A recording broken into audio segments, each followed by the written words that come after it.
Almost every village now has its own warehouse or depot, and the village office is also the branch of the bank.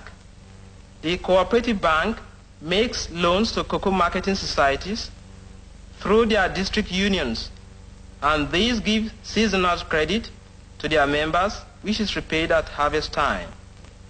The farmer's cocoa is taken from the village drying mat to the society's shed, where the beans are weighed, honest weights, tested for quality, and graded.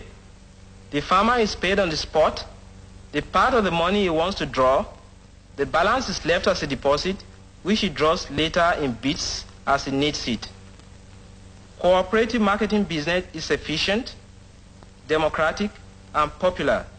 That is why it is successful. The society's lorry takes the cocoa to the union warehouse, and from there, the cocoa goes down to the coast, from where most of it is.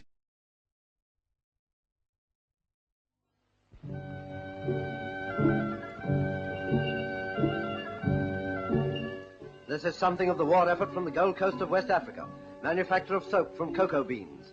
Something of a surprise item for our American visitors who think we make our coffee from soap. Unfortunately, it all looks rather a mess, but so do most processes of manufacture at some stage or the other, and anyway, you don't have to eat it. There's no point in going into a long description of what they're doing or how it's done, because you're never likely to get enough cocoa beans to do it at home. But it's nice to see that the war effort is being pushed ahead, even in these remote corners of our empire. Sappers of the Gold Coast Regiment training in the important job of getting transport across rivers. Since this war started, we've seen many pictures of making pontoon bridges and crossing streams in collapsible boats. Undoubtedly, it's a vital adjunct of military tactics, but there's no doubt that when we get to Venice, it'll seem like a home from home. This is the Gaumont British News, presenting the world to the world.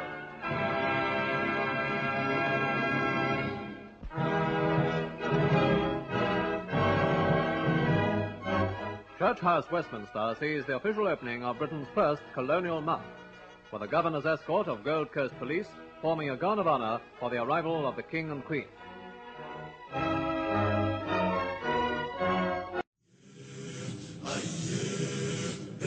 Nkrumah's hopes for colonial independence had begun during World War II. United States President Franklin Roosevelt had secured from British Prime Minister Winston Churchill a promise that all nations of the world would be allowed to chart their own political course.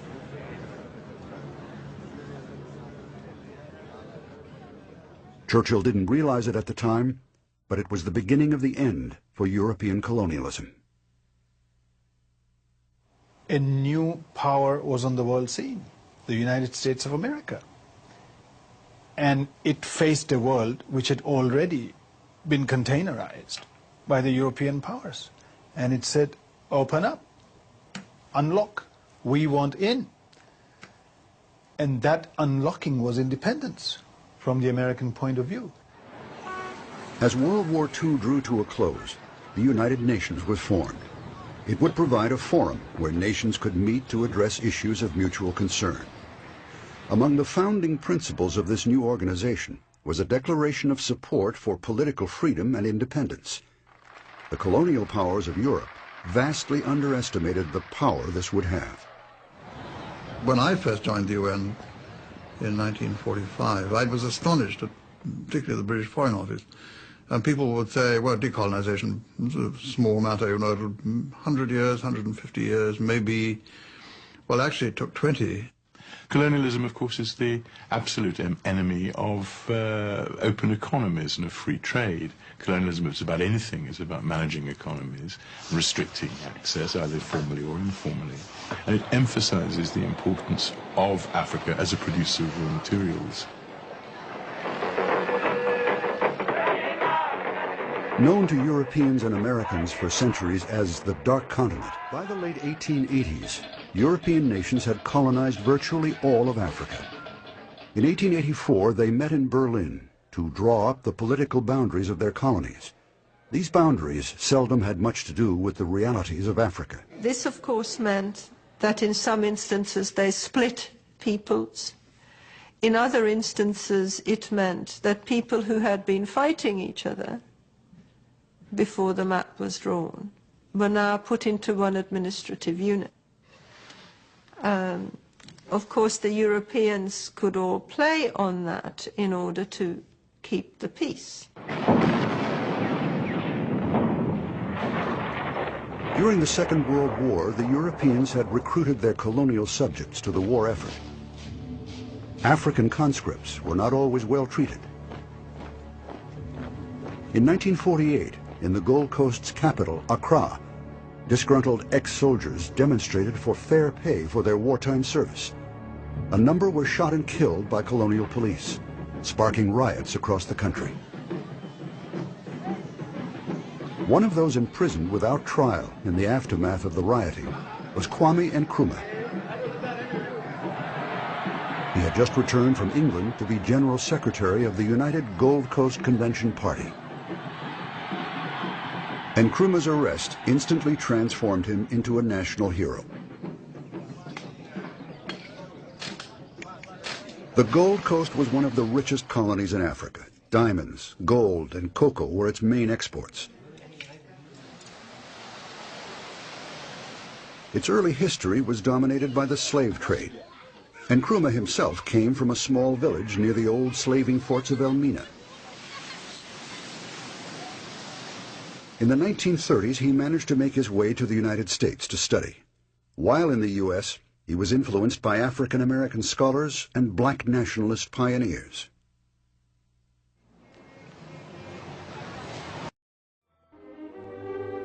In British West Africa, the Gold Coast produced 1/3 of the world's cocoa beans. Africans still ran their own farms, but British companies like Cadbury's held the real power. Their standards of quality are so high that nowadays the Gold Coast natives refer to the best of anything as Cadbury quality.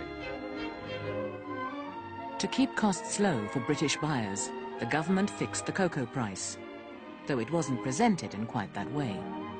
All the cocoa nowadays is bought by the government, so that a steady price is given to the farmer and he's protected from the violent price changes which used to occur. Anima Sifo grew up on a cocoa farm. There were a lot of British companies in the cocoa business. They sent their agents out to buy cocoa from the villages. We didn't have our own scales for weighing the beans, so we were really cheated by the agents. We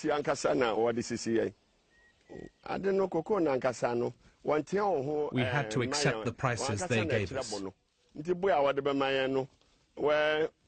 The price was set by the British, and we had no say.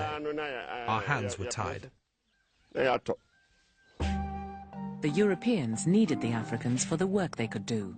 They were in no hurry to give them full political rights.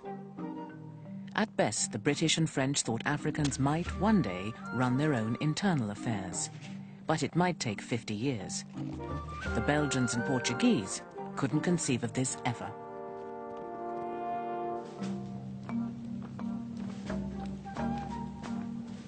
The aspirations of Africans themselves changed after the end of the Second World War, which altered everything. Colonial troops had fought alongside the British to defend other parts of the empire. They became more aware of the world.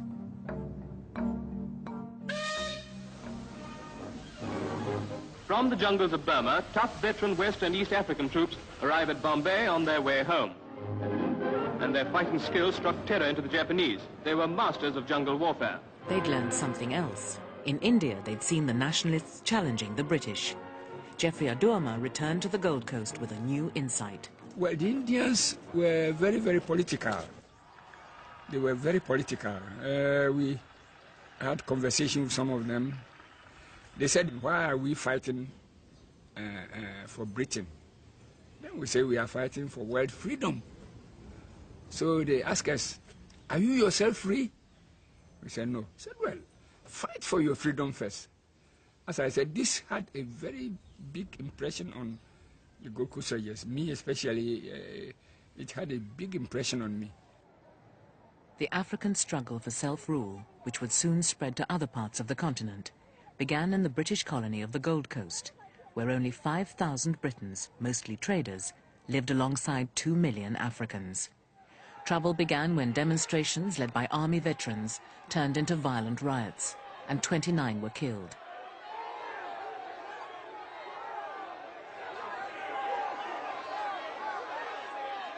The protests were turned into a mass movement by Kwame Nkrumah, a charismatic campaigner known as Iron Boy.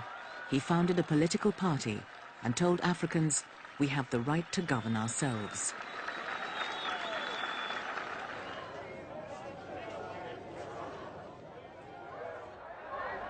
Following Gandhi, he asked Africans to take direct action and demand self-rule immediately. He organized a boycott of British goods and a general strike. The British saw him as a dangerous firebrand, probably under communist influence, and put him in prison. The jailing of Nkrumah gave a new impetus to the campaign to replace rule by the governor through African chiefs with an elected government. Victory for us in the struggle of CPP. There is victory for us. Forward, ever, backward, never. In the name of great CPP, there is victory. Komla Bedama, Nkrumah's friend and fellow worker, ran the party in his absence. To prove not only to the colonial officials, I had to organize the party around the country at the same time as keeping the machinery of the party going. But we did it all. And to help us do it, one of the tools I used was to have a full life-size photograph of Nkrumah made into 3 parts so that it makes a decent small parcel. And this I carried around as part of my paraphernalia for the campaign. Nkrumah's body is in jail, but his spirit is going on. Now, how can we not vote for such a man? The mass action brought results.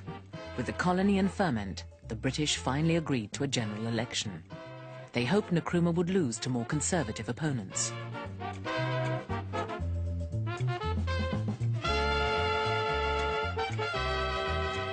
In 1951, the Gold Coast voted for the first time ever for their own local assembly. There were few white voters. Because of the climate, few Europeans stayed for long or settled in the country. Nkrumah's party won a landslide victory.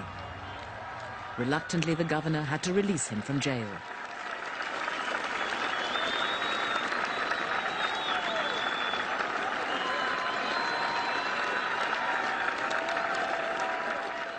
Now Nkrumah would fight for complete independence.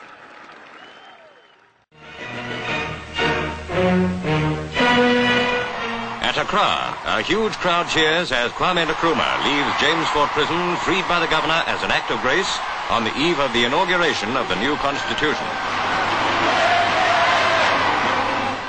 In the recent elections, the communist-inspired Convention People's Party secured 34 out of 38 seats. The party's policy is self-government now. Already they demand all 8 seats open to Africans in the cabinet. They're prepared to accept office only to further their own aims. What now happens in the Gold Coast may influence all West Africa.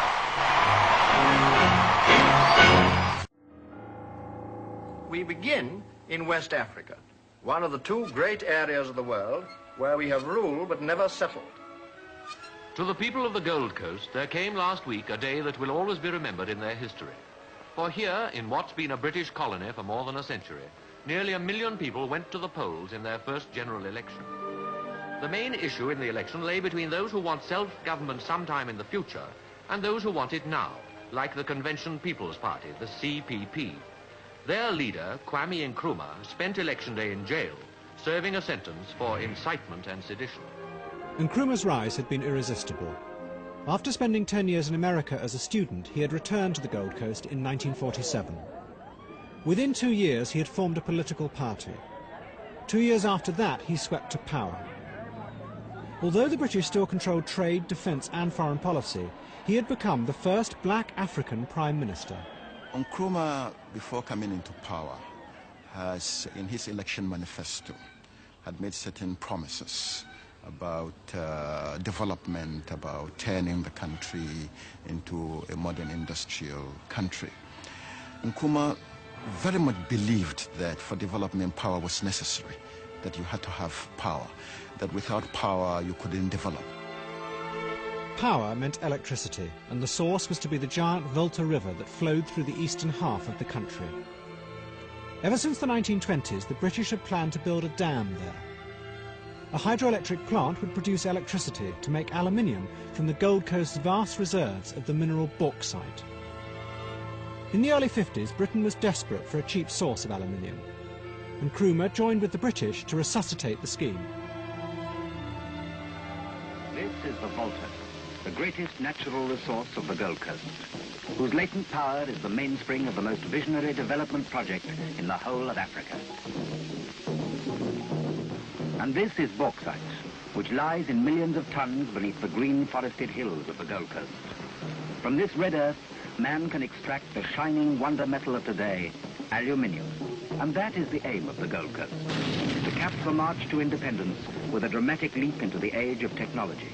The British authorities saw the power from the dam simply as a means to boost the empire's supply of aluminium. But for Nkrumah it was much more.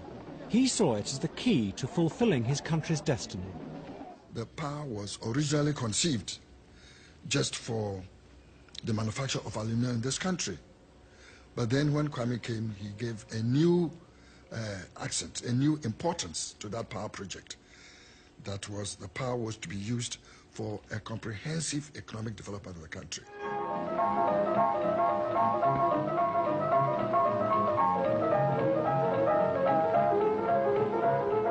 Together, Nkrumah and the British organised a travelling exhibition to promote the Volta scheme. Large models of the dam were built and taken round the country amidst a blaze of publicity. The exhibition was seen by nearly 2 million people. Some elderly folks, their reaction was first, is it possible, is it feasible for this to happen in their lifetime? And I remember in one particular place, there was one farmer who came in the cloth and did ask the question, what can he do to help for the project to come on? The two mobile cinemas ranged the country ahead, showing films to audiences large and small, wherever they could find them. Showing how great rivers can create prosperity for the people who live beside them. The exhibition was a great success, and it helped Nkrumah consolidate his political position. But to his opponents, whom he had defeated in the election, the Volta scheme was a dangerous trap. Just another cycle in the British exploitation of their country. The British people were anxious to give us that scheme. And one thing I must make clear, the scheme was not started by Nkrumah. The Volta River scheme was an old scheme of the British government. In 1953, Nkrumah's opponents forced a debate in Parliament. In a series of speeches, the opposition MPs warned that Nkrumah was in danger of enslaving the country to powerful interests far beyond his control. As a long-term scheme, it is excellent. But as a short-term scheme, Mr. Speaker, it is suicidal. I would say that no nation which is beginning to free itself puts its neck in a position in which it will find itself in economic slavery.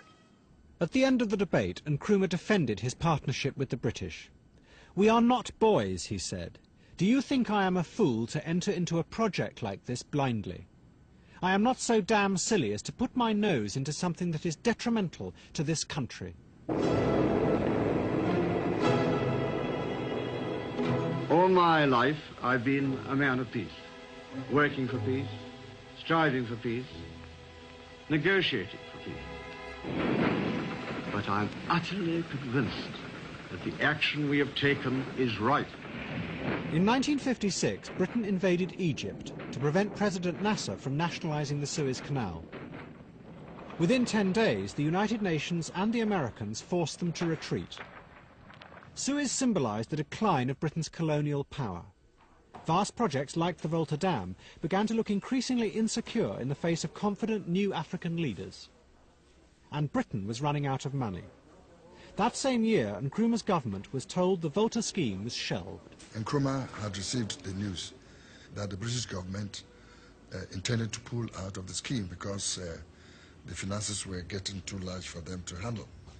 He was almost in despair. Everybody was depressed. All of those of us who were involved in it in any way were shattered when we discovered that the project was on the shelf. And Nkrumah, but Nkrumah was not a man to allow depression to take over. In the Gold Coast, Nkrumah had formed his own political party and won a massive majority in 1956 elections. This resulted in getting the British to agree to grant independence in March of the following year. The United States' interest in Africa was at a peak, and a number of prominent Americans attended the independence celebrations.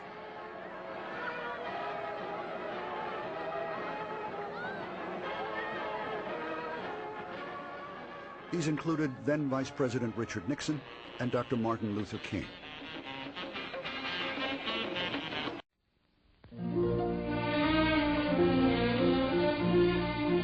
Citizens of the new state of Ghana gather for the celebration marking their Day of Freedom from colonialism.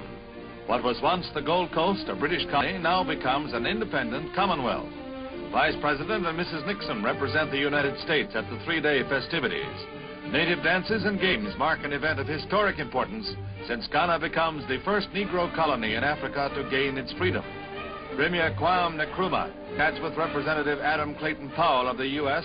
as Ghana's new army passes in review before the American-educated Premier and Deputy Secretary Ralph Bunche of the United Nations.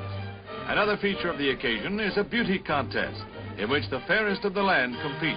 And here is Miss Ghana herself, first queen of a brand new republic.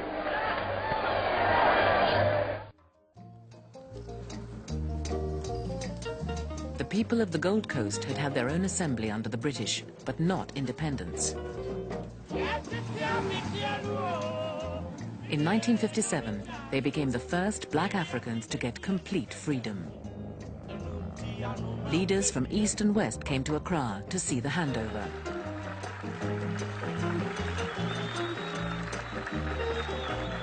Vice President Nixon represented the United States.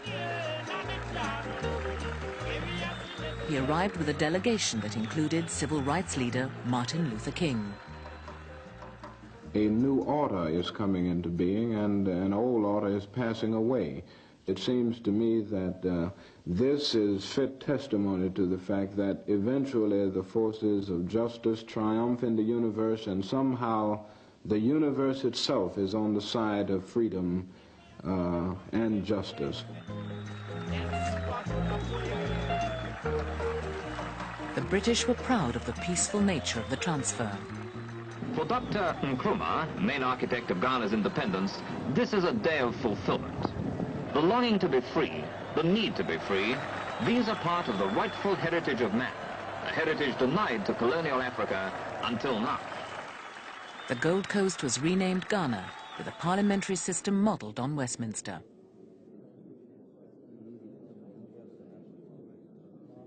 Committing themselves to civil rights, the new government put up a huge commemorative arch. Here, but a handful of years ago, men laid down their lives for a cause that was not yet won, for freedom, for justice. Komla Bedema had been with Nkrumah from the start. Now he shared the glory. And in the subdued light, we mounted the platform and were all ready when the lights all went on at 5 minutes to 12. With me standing on the right hand side of Nkrumah, everybody was happy. The cheering probably is still resounding, but we don't hear it. At long last, the battle has ended.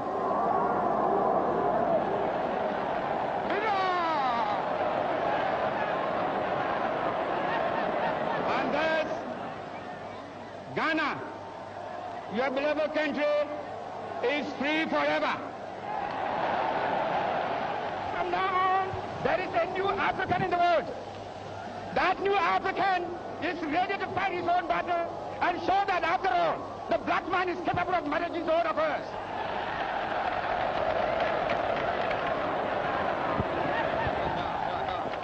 I want you all, those who have hats on, to take off your hats and let the band play our national anthem. And from now on, that national anthem is the national anthem of the Gogo to be played on all occasions.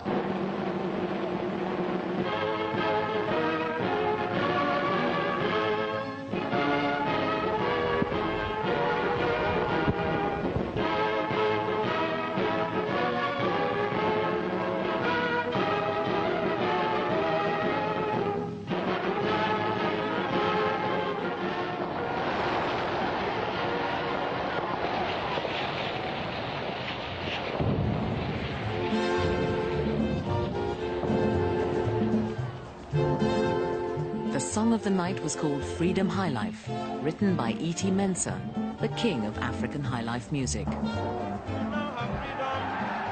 On the 6th of March 1957, the Gold Coast became Ghana, the first black African country to be free. Ghana, your beloved country, is free forever. We are going to demonstrate to the world, to the other nations, young as we are, that we are prepared to lay our own foundation. Out of the darkness, the pledge and the promise. The promise of independence was not just going to be just freedom, but that people will see it in their lives. A promise that we are going to industrialize the country as a means of generating growth, economic growth. And industrialization means that we must have power. And therefore, the first thing was that all of us should harness all our resources to get the power established.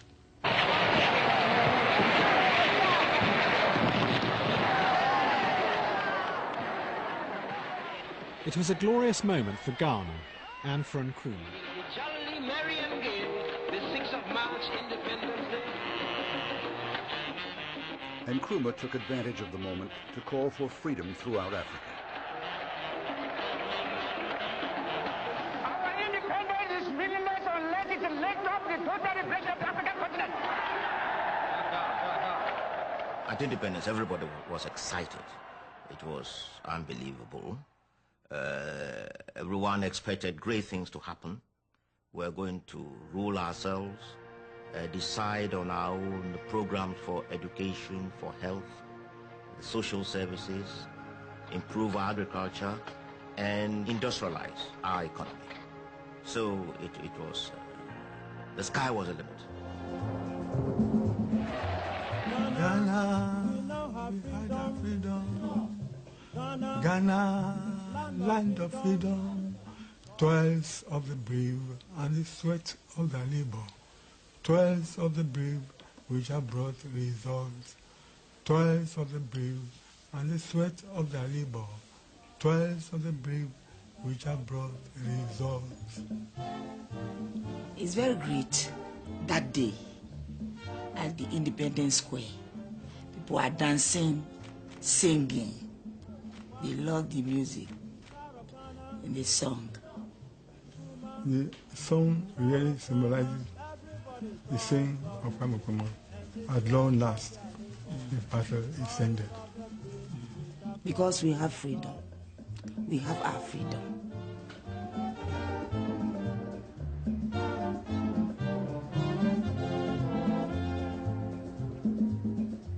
Ghana, we now have freedom.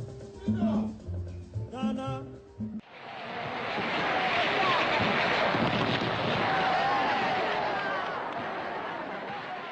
It was a glorious moment for Ghana and for Nkrumah.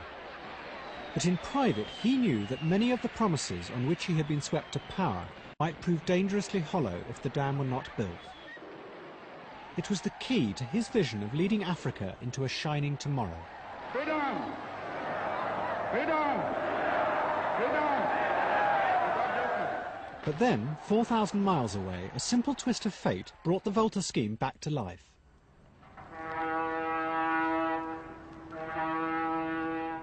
At the end of 1957, Nkrumah's finance minister, Komla Bedema, went to America on a private visit. I was invited to Maryland State College to give a talk on the newly independent Ghana.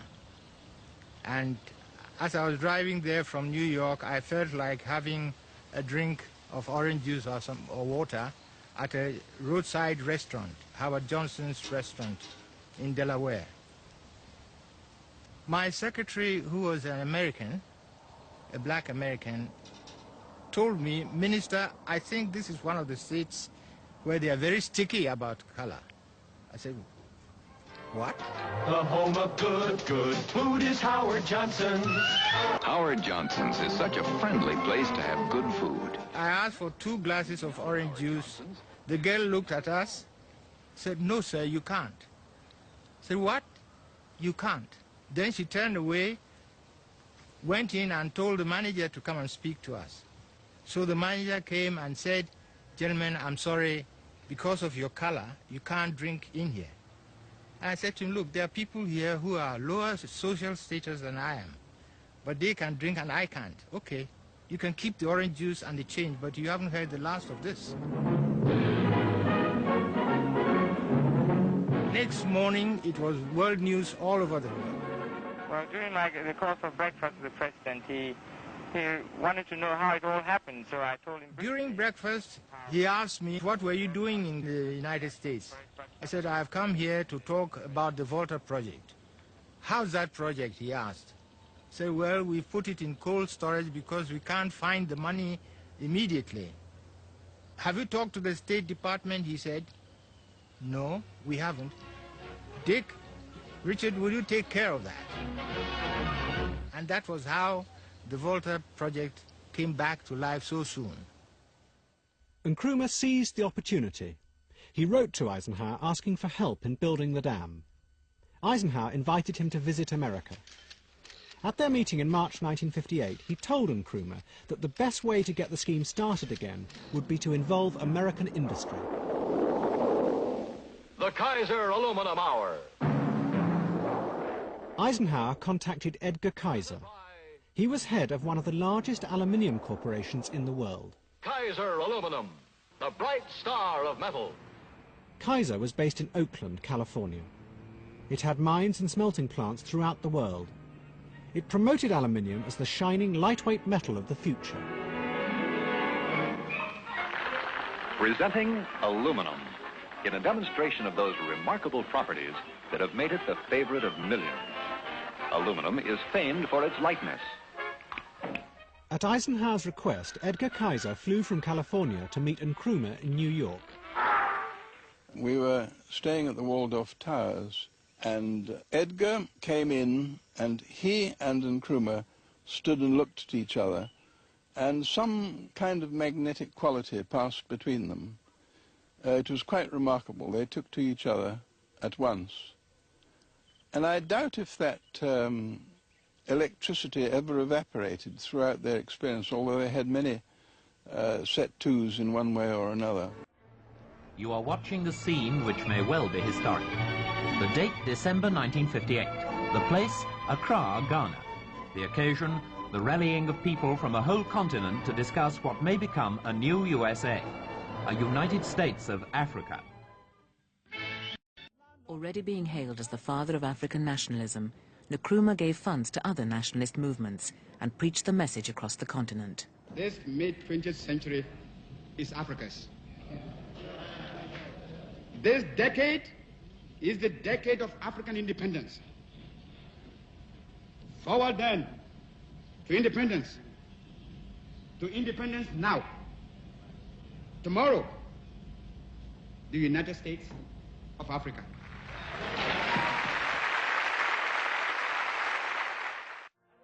Following independence, Ghana became a magnet for nationalist leaders from all over Africa, and Nkrumah hosted a series of conferences aimed at building support for a united Africa.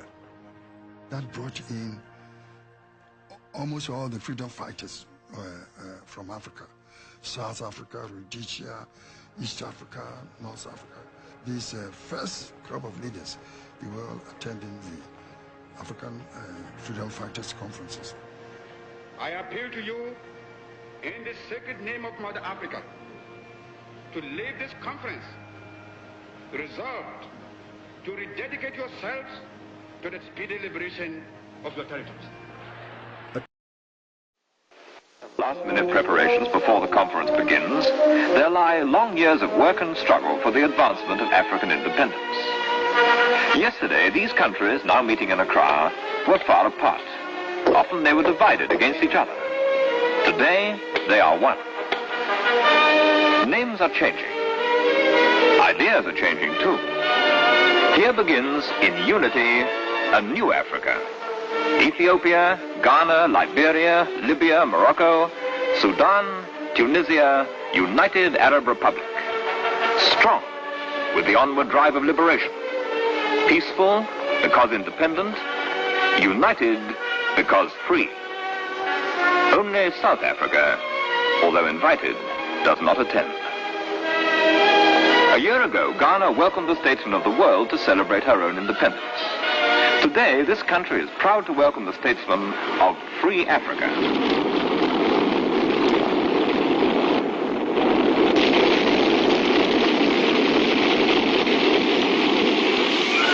Each head of delegation, as he arrives, is received by Prime Minister Nkrumah and his colleagues. The first, President Tubman of Liberia, meets Ghana cabinet ministers Mr. Krobo Eduse, Mr. Kofi Baku, Mr. Benson, and the British High Commissioner, Sir Ian McClellan. To the spokesman of Free Africa, units of the Army of Ghana present a guard of honor. They symbolize here a new idea, breaking from the colonial past, that the defense of Africa should be undertaken by Africans and for Africans. Flying in from Addis Ababa is Prince Saleh Selassie Haile Selassie. He is leader of the Ethiopian delegation and personal representative of His Majesty, the Emperor of Ethiopia. Prince Saleh is not a newcomer to Ghana. It's little more than a year since he brought to Ghana's independence celebrations the good wishes of his country. The United Arab Republic, which stands at the crossroads of Africa and Asia, sends its foreign minister, Dr. Mahmoud Fazi. He has come, like other delegates from North Africa, across the Sahara. For long a barrier to African unity, but today a bridge. Then comes Foreign Minister Sayed Mohamed Ahmed Maju, who leads the delegation of the Republic of the Sudan. From Tunisia, Dr. Sadef Moukadam, Secretary of State for Foreign Affairs. From the Kingdom of Libya, there comes Foreign Minister Wakbi El Bouri. Through delay from bad flying weather, the 8th delegation and its leader, that of Morocco with Foreign Minister Ahmed Balafrej at its head, will arrive in a few hours' time during the night.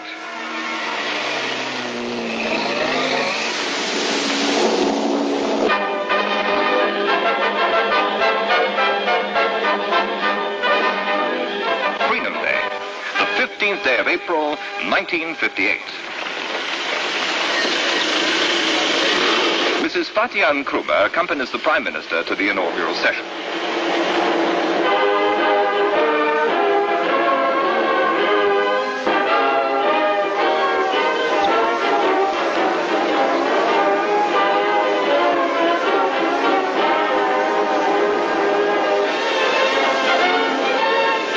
On the steps of Parliament House, the Prime Minister welcomes each head of delegation as he arrives for the beginning of the conference. Among the first is Foreign Minister Ahmed Balafrej of Morocco. Today, he and his fellow statesmen will affirm the wish and will of African peoples everywhere to unite their efforts towards building and rebuilding in freedom the last colonial continent. They will be speaking in the names of more than 70 million Africans. But what they say and do will be listened to and watched by countless other Africans who are still second-class citizens, or not even citizens at all, in the countries of their birth. Every part of the world, will listen and watch. Non-African powers, great and small, have sent their greetings and good wishes. Brother African peoples who cannot be represented at this conference, but will surely be represented at the next, add their support and encouragement. Among them the Great Federation of Nigeria, Somaliland, Algeria.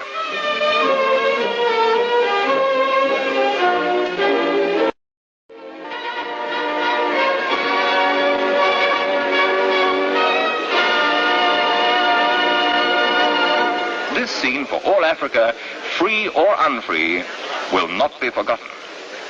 For Dr. Nkrumah, this is a moment when great plans come true.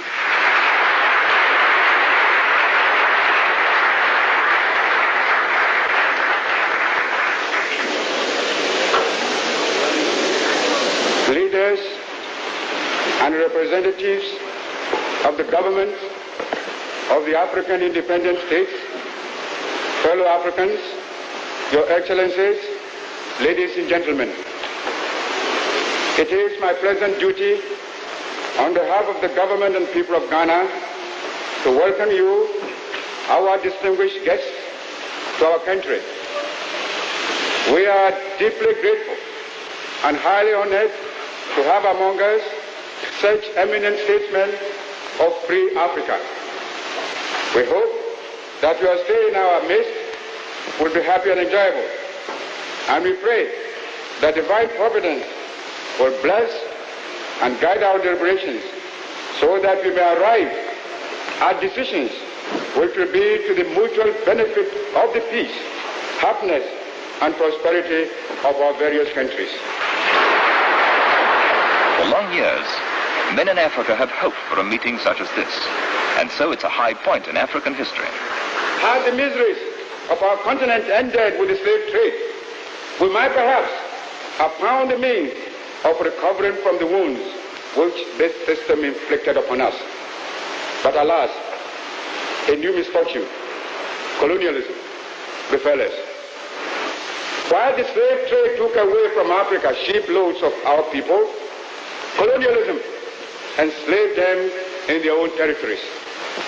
We repudiate and condemn all forms of racialism. For racialism not only injures those against whom it is used, but warps and perverts the very people who preach and protect it. And when it becomes a guiding principle in the life of any nation, as it has become in some other parts of Africa, then that nation digs its own grave. It is inconceivable that a racial minority will be able forever to maintain its totalitarian domination over an awakened majority. We, the independent states of Africa, seek to eliminate racialism by our own example of a tolerant, multiracial community reflecting the freely expressed will of the people based upon universal adult suffrage. Africa is the last remaining stronghold of colonialism. Unlike Asia, there are on the continent of Africa more dependent territories than independent sovereign nations. Therefore, the free, independent states of Africa have a responsibility to hasten the total liberation of Africa. I believe the Prime Minister speaks of the responsibility which the independent states of Africa also feel towards the cause of world peace. He calls for an end to the testing of nuclear weapons.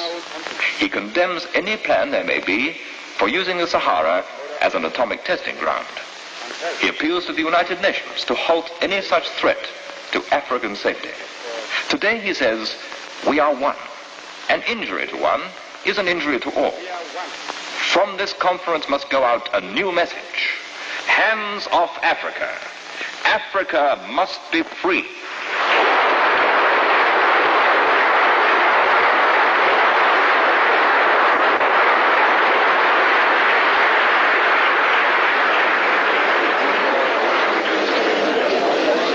Prince Saleh of Ethiopia brings a special message from his father, the Emperor. It is the duty of the great and free nations assembled here today, he declares, to ensure that the weight of Africa's prestige and power is enlisted on the side of peace. As an integral part of Africa, Ethiopia looks back with pride on the role she's played in the history of Africa's development. This conference is thinking not only of the interests and future of its 8 members. It is concerned to show the rest of the world that for the African continent a new chapter has begun, a chapter called equality. This wider meaning is underlined by President Tubman of Liberia. The eyes of the world and all Africa are focused upon us and our deliberations at this time. What we do and what we achieve will either reflect credit to the peoples of this continent or justify the assertion that the African is incapable of managing alone his own affairs. I pay special tribute to the vision and forethought Dr. Kwame Nkrumah, Prime Minister of Ghana, for having proposed this conference, the first of its kind in the history of Africa, for the purpose of providing a forum for the free and unfettered exchange of views on any matters which are of interest to individual African states or to all peoples of Africa, The customary atmosphere of Parliament House, one of dignity and responsibility, is emphasized as delegate after delegate speaks of the dominant problems of Africa today.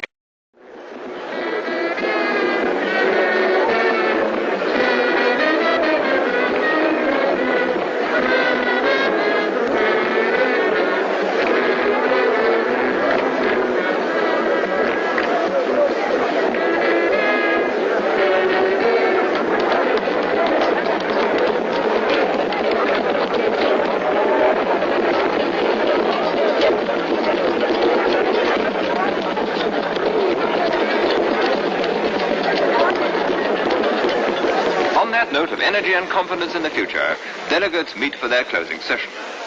Mr. K.A. Bedimer, leader of the Ghana delegation, thanks them for the many good things they've said of his country for its pioneering work.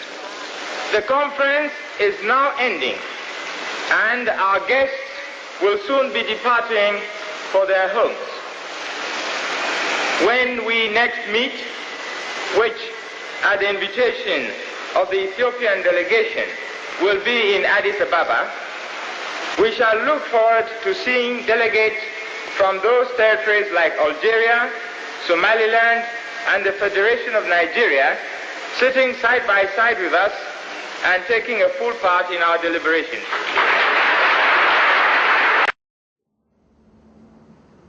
Ghana started with good prospects. The country was rich from cocoa and gold. Today, Ghana is a land of the future, and Accra, its capital, a fine modern city. Once they'd achieved political freedom, all Africans expected tangible improvements to their lives. They wanted economic freedom as well. In Ghana, hopes were high. Do you think better now? It's far better than before.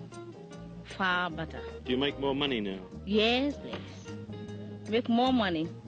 Our trade is on successfully, and we feel happy now than before. We are happy in everything on account of the independence. Ghana had all the trappings of a new nation. A brand new airline was training its own pilots. Communications were better. Hello, London. Hello, London. Ghana Airways, roads, schools, colleges, universities, harbors, everything. Buildings. You see, these estate houses were all built by Nkrumah for the poor. And you see some poor people now having a house to live in. Education. People like me couldn't have been a lawyer. It's impossible. But when Nkrumah came, he opened the doors for everybody. Before 1961, the Black Stars, as the Ghanaian national team are known, had been coached by Europeans. As part of his plan to Africanize national life, Nkrumah brought back Charles Gyamfi, who was playing in Germany for Fortuna Düsseldorf, to become national coach. He and the players all had direct access to the head of state. Being a star within the Black Star, I can always go to him without even making an appointment. I go to him. If I'm in need of anything, I go to him and tell him. The Black Stars became the ambassadors of Ghana, spreading Nkrumah's gospel of Pan-Africanism.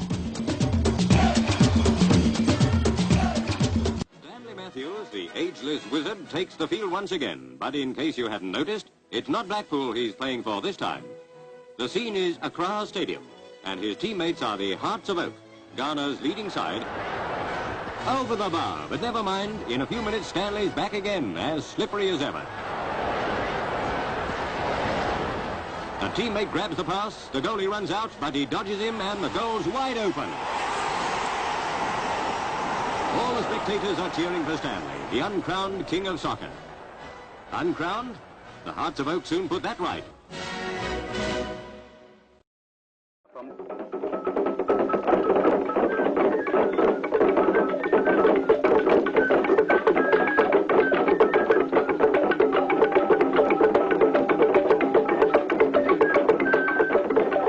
Ikeja Airport, and the drummers and the banners were out to welcome an important visitor, Prime Minister Dr. Kwame Nkrumah from Ghana. The plane was delayed an hour by engine trouble in Accra, but when Dr. Nkrumah eventually arrived, he received a warm welcome from the Prime Minister of the Federation, Alhaji Abubakar Tafawa Balewa. The Guard of Honor, 48 strong, was found by the 1st Battalion, the Queen's Own Nigeria Regiment, who brought their mascot along. Dr. Nkrumah carried out the inspection, his first official duty of a visit which was to last 12 days. After his stay in Lagos, tours were to be made of the 3 regions and the Cameroons. It was a fine opportunity for the Prime Minister to see how life is lived in a country soon to follow in the independent steps of his own.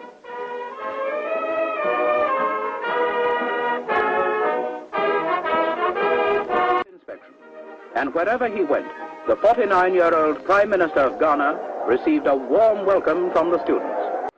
Some of our Nigerian brothers have been deported since independence. I wish to make it quite clear that those who have been deported because their conduct was found to be inimical to the security of the state. We could not detain them under the Preventive Detention Act. We could only, with painful reluctance, deport them. When he returned to Lagos from his visit to the regions and the southern Cameroons, Dr. Nkrumah held a press conference at Ikeja Airport. We should hope to initiate or establish in Ghana maybe institutions or... Oh, so many. I give an instance. For example, your administrative school at Zaria has very much impressed me. But I've always believed in, local government as the basis of all, democratic setup. And that's really impressed me, and I think it's a thing which Ghana should copy. You have a government, local government school, you see, but it doesn't go that far. It's only for local government administrators, but you have really a broad base for it, and that really impressed me very much. That's one instance I can give. This visit by the Prime Minister of a neighboring state had been a great success.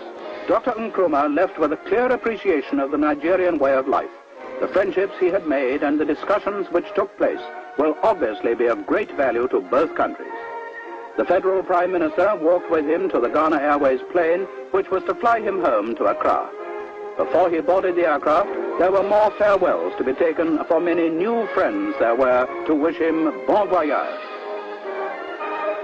The visit had been successful from all points of view. The 12-day tour was over, but the benefits which will spring from it in the years to come cannot yet be estimated.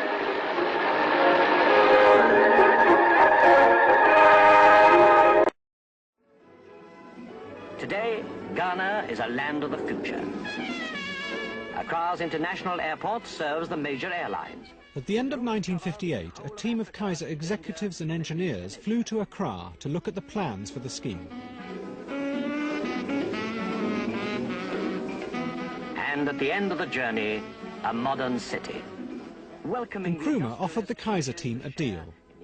If they agreed to build an aluminium smelter in Ghana, then his government would be able to raise the money for the dam. In return, the dam would supply the large quantities of electricity needed by the plant. The rest would go to power the future industries of the new Ghana. To the Kaiser team, Ghana seemed an attractive prospect. It was wealthy. I think they had $400 million in the bank. Very highly educated. Every driver was reading the newspaper. I mean, they were very literate people, and it was as good a place to try in Africa as you could go to. They were aggressive. There was one young lawyer who impressed me, who became great friends, Ron Sullivan. He was very aggressive, and they were later on got to understand what they were doing. That was their nature.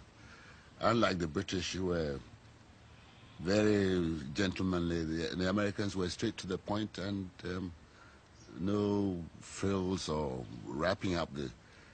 They call a spade and a shovel. They wanted the dam. And we were the means to get it because we were the way that the dam was being financed. It had always been assumed by the Ghanaians that, as with the British scheme, the smelter would use the vast reserves of their own bauxite and so create an important new industry.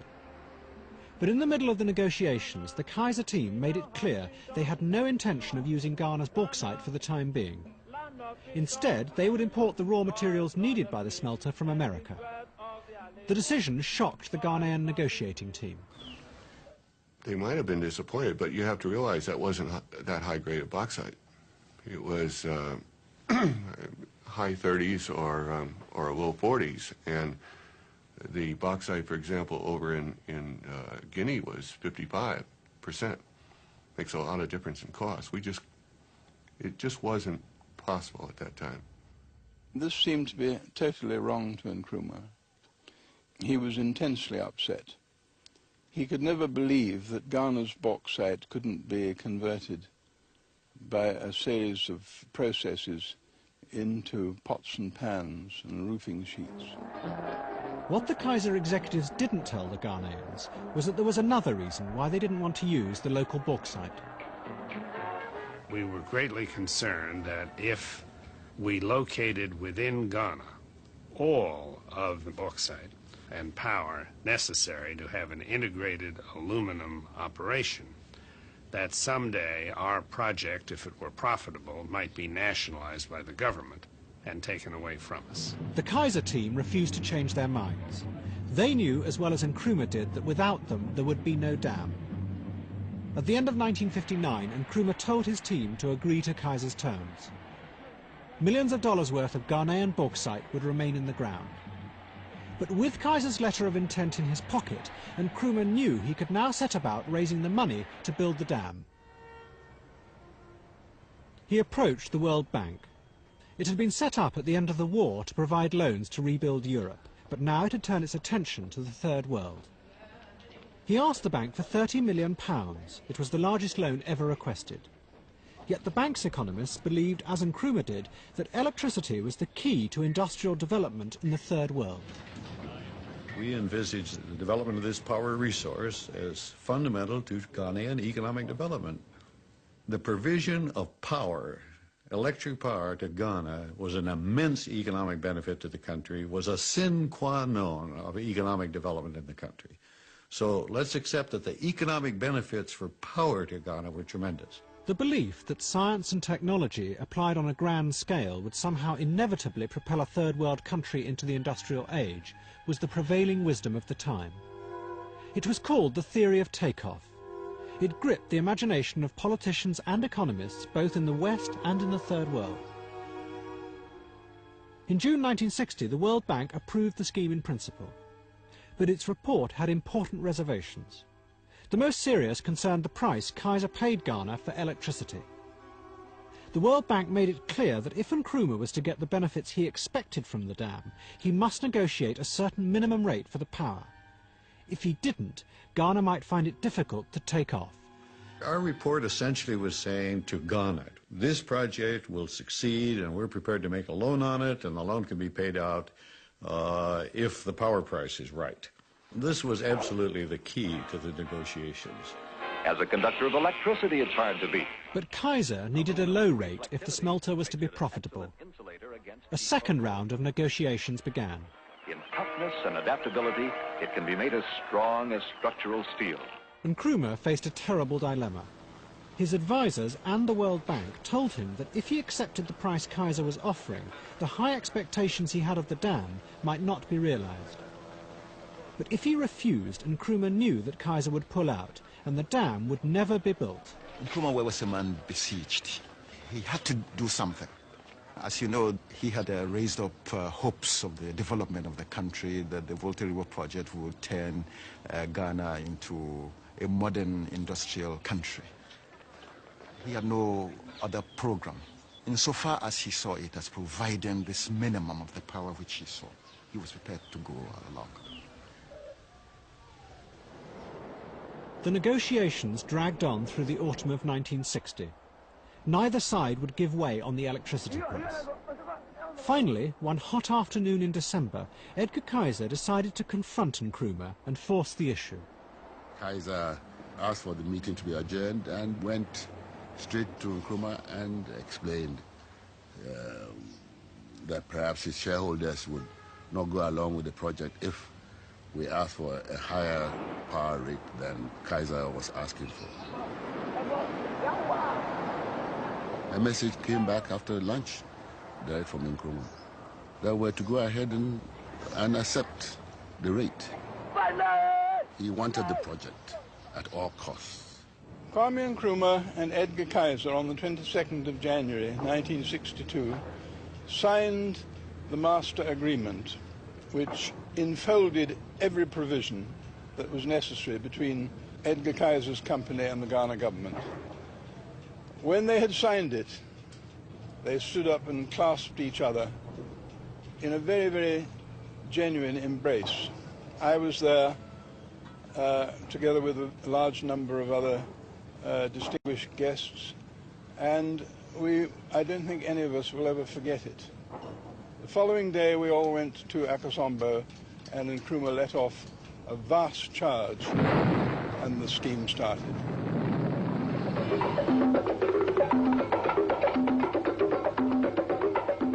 Yes, I suppose you can say Kaiser used Nkrumah, but if that makes Nkrumah passive, that would be inaccurate, because Nkrumah also used Kaiser.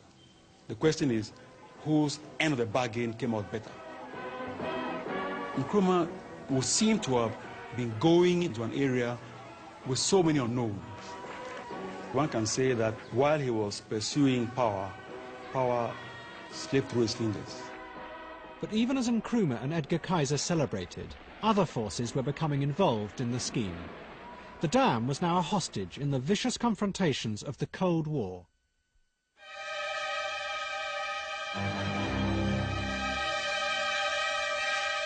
A year before, the Congo had been torn apart by a brutal civil war. America and the Soviet Union backed opposite sides. The policy of the new Kennedy administration was to fight the spread of communism in Africa. In 1960, Brezhnev, the president of the Soviet Union, had visited Ghana. It frightened America's leaders. They were determined that Nkrumah, despite his brand of African socialism, would be their man. Nkrumah was everything. He was everything, politically, economically, psychologically, culturally, and so on. He just absolutely dominated the scene. Nkrumah, though, wanted to keep Ghana and Africa out of the Cold War. President and distinct delegates, it's quite clear that a desperate attempt is being made to create confusion in the Congo, extend the Cold War to Africa, and involve Africa in the suicidal quarrels of foreign powers. The United Nations must not allow this to happen. But there was the dam. The American government realised that it was a powerful weapon with which to ensnare Nkrumah. Bolstered by the arrival of UN forces, Lumumba visited his increasingly socialist mentor in Ghana.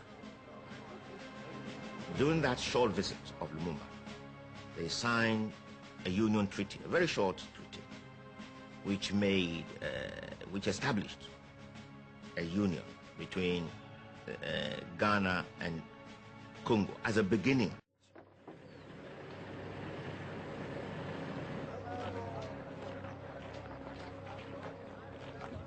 Kennedy felt increasingly caught in the contradictions.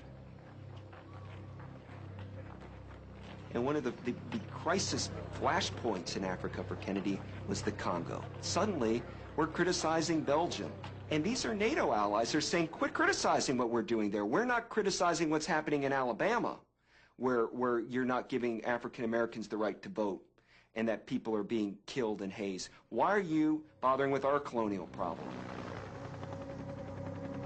And so Kennedy found himself in a real flap. By the end of the Kennedy years, he in many ways sold Africa downriver. On the 13th of September 1961, the United Nations finally took sides, attempting to end the Katanga secession. Like the World Bank, the Kennedy administration had agreed to lend millions of dollars to the scheme. In an internal memorandum, the Secretary of State, Dean Rusk, made it quite clear what this money was for. By maintaining this leverage on Nkrumah, he wrote, the US will be in a better position to influence his policies. In public, though, it was called foreign aid. The problem was that we foresaw that the progress that the Soviets were making in extending their communist ideology, particularly in Africa and to some extent in South America, certainly in the Middle East, and that therefore we had to counter that some way. And we countered it with foreign aid as a defense against the spread of communism. Like most of the new African governments, Ghana adopted a socialist system and believed central planning would bring the fastest improvement for the mass of the population. Nkrumah called his version scientific socialism.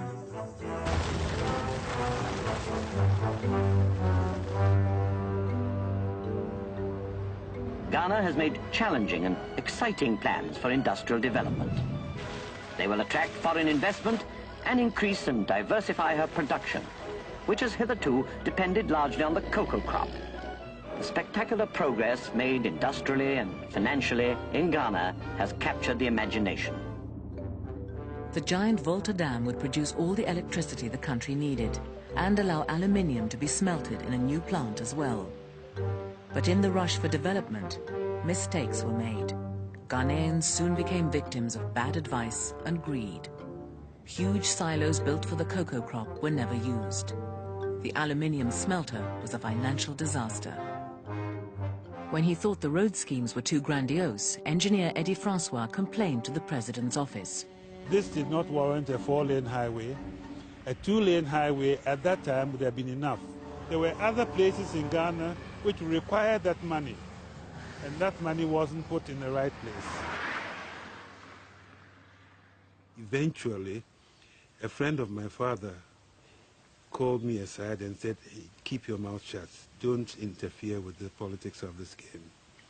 At that time, it was felt that there was a bit of a rub-off on the party so that the party could be financially strong. London. In a world committed to collective security for its future survival, the Commonwealth, through its family circle of nations, must play a leading role. So Mr. Macmillan welcomes Commonwealth Prime Ministers to Downing Street. From Australia, Mr. Menzies greets a newcomer, Mr. Diefenbaker, who brings a Canadian mandate following his recent election victory. Voicing the opinion of the new nation of Ghana is Dr. Nkrumah. A representative from the Far East, Mr. Nehru, joining his sister in London, Mrs. Pandit, the Indian High Commissioner. So, once again, members of a great family gather to iron out past differences while shaping the future policy that can be the hope and the inspiration of all mankind.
African politics was high on the global agenda, with the formation of the Organization of African Unity in 1963, putting the Pan-African sentiments of leaders such as Nkrumah of Ghana center stage. That the finals of the Nations Cup were hosted in and won by Ghana that year was a triumph for both the team and their president. Football, he believed, could be a model for African pride and unity. And in a successful Black Stars team, he had the supreme vehicle. And on this note of national joy, the Africa Cup Series for 1963 drew to an eventful close, proving to the world that in unity, the African sportsman is a powerful, talented, and inspiring force in the competitive world of sport. Bit by bit, Nkrumah's utopian vision was slipping away. The Volta scheme had become something very different from what he had originally intended. At every stage, the project had been shaped not by his idealism, but by powerful political and economic pressures. But Nkrumah still believed it was worthwhile, because once the dam was built, it could not be taken away. In time, it would become the engine of his country's future. Everyone was hopeful. Those absolutely were optimistic times for hope. Ghana was singular in the sense that it had everything. It had educated people. It had considerable infrastructure, 3 universities, schools, lawyers, doctors. It had everything going for it. And I see and hear springing up cities of Ghana, becoming the metropolis of science, learning, scientific agriculture, and philosophy. Seek ye first the political kingdom, and all other things shall be added unto it. We are the nation powerhouse. We supply power to every home. We are the nation powerhouse. At the heart of Nkrumah's plan was a giant dam that would produce vast quantities of cheap electricity. Enough power to build a modern industrial state in the heart of Africa within a generation.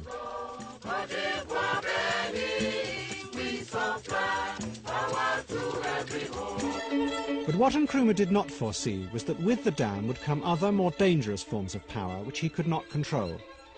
Political and economic forces that would tear apart his vision of using science and technology to create a model for the new Africa. Nkrumah was, in my mind, a visionary, not a dreamer. In his mind's eye, he could see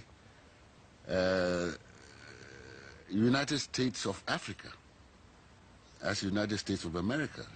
And he could see Africa coming together to form a viable unit, to become a world power in the shortest possible time. Now on, there is a new African in the world. He needed power, and there was no source from which he could get the amount of power which he needed. And this was the one source which could provide him with that power. And he was prepared to go the whole length to get it.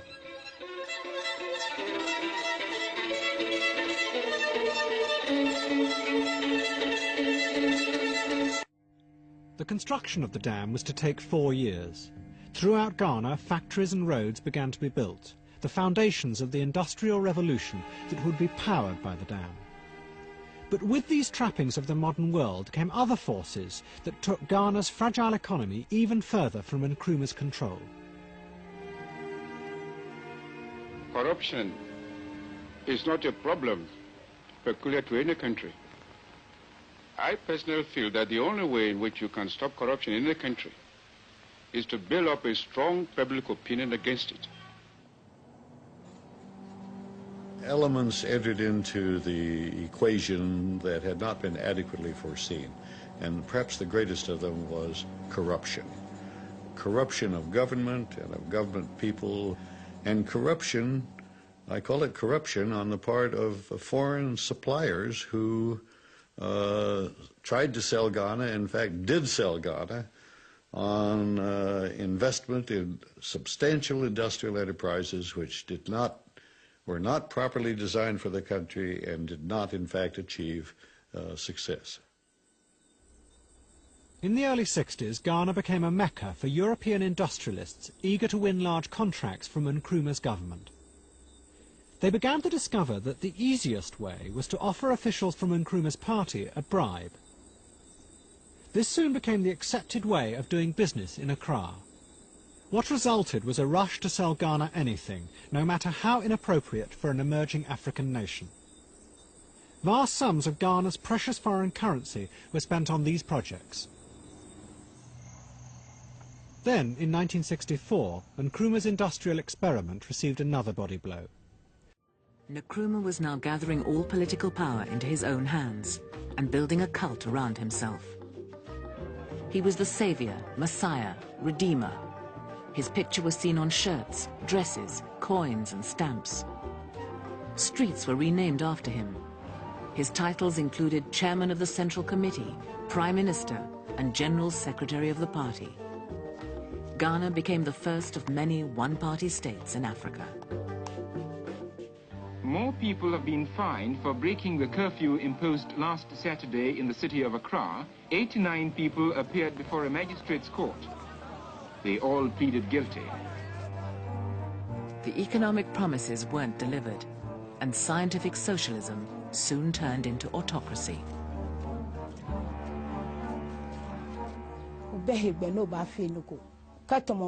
People were afraid to speak their minds. You were spied on. Anything you said against Nkrumah could be written down and they'd come and arrest you.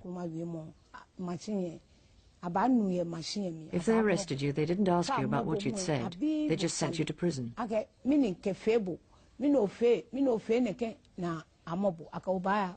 If you were there and you died, you died.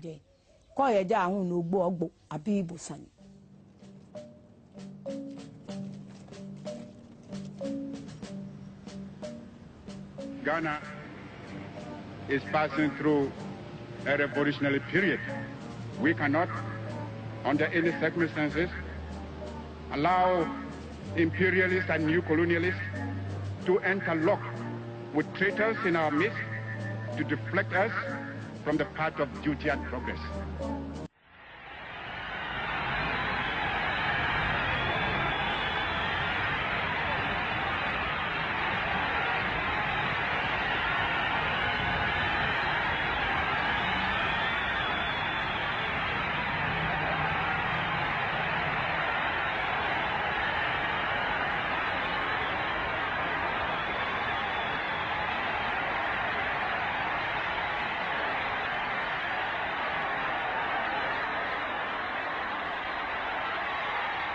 Lead kindly light.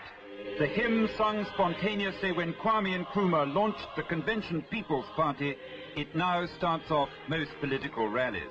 Positive action was the means by which we exerted political pressure for the achievement of our independence. As we celebrate this eventful day in our history, I come to salute you, the party members.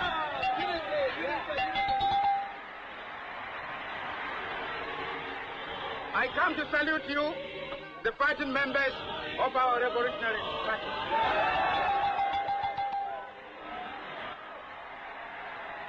This is a one-party state. Its slogan, one people, one party, one leader. The leader is Dr. Kwame Nkrumah, President of Ghana, whose African title is Osejifo. The people are the people of Ghana. And Ghana's constitution, clause 1A1 reads, there shall be one national party, which shall be the vanguard of the people in the struggle to build a socialist society, and which shall be the leading core of all organizations of the people. Clause 1A2, the national party shall be the Convention People's Party.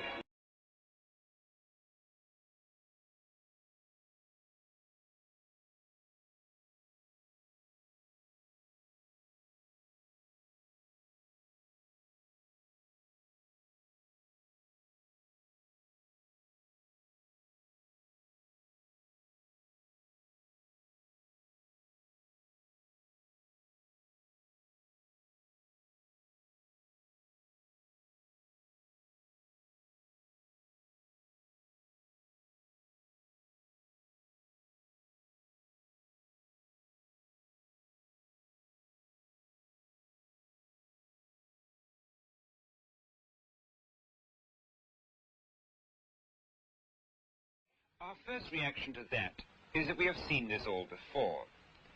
It's not merely that having pioneered the two-party system, Britain hoped that it would be followed in Africa.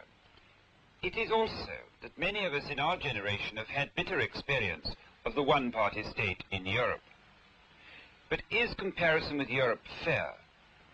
Most Africans say no, Africa must not be the prisoner of Europe's history. That what they are trying to do stems from Africa's necessities and must be justified by Africa's history. This is a view which we owe it both to them and to ourselves to examine closely.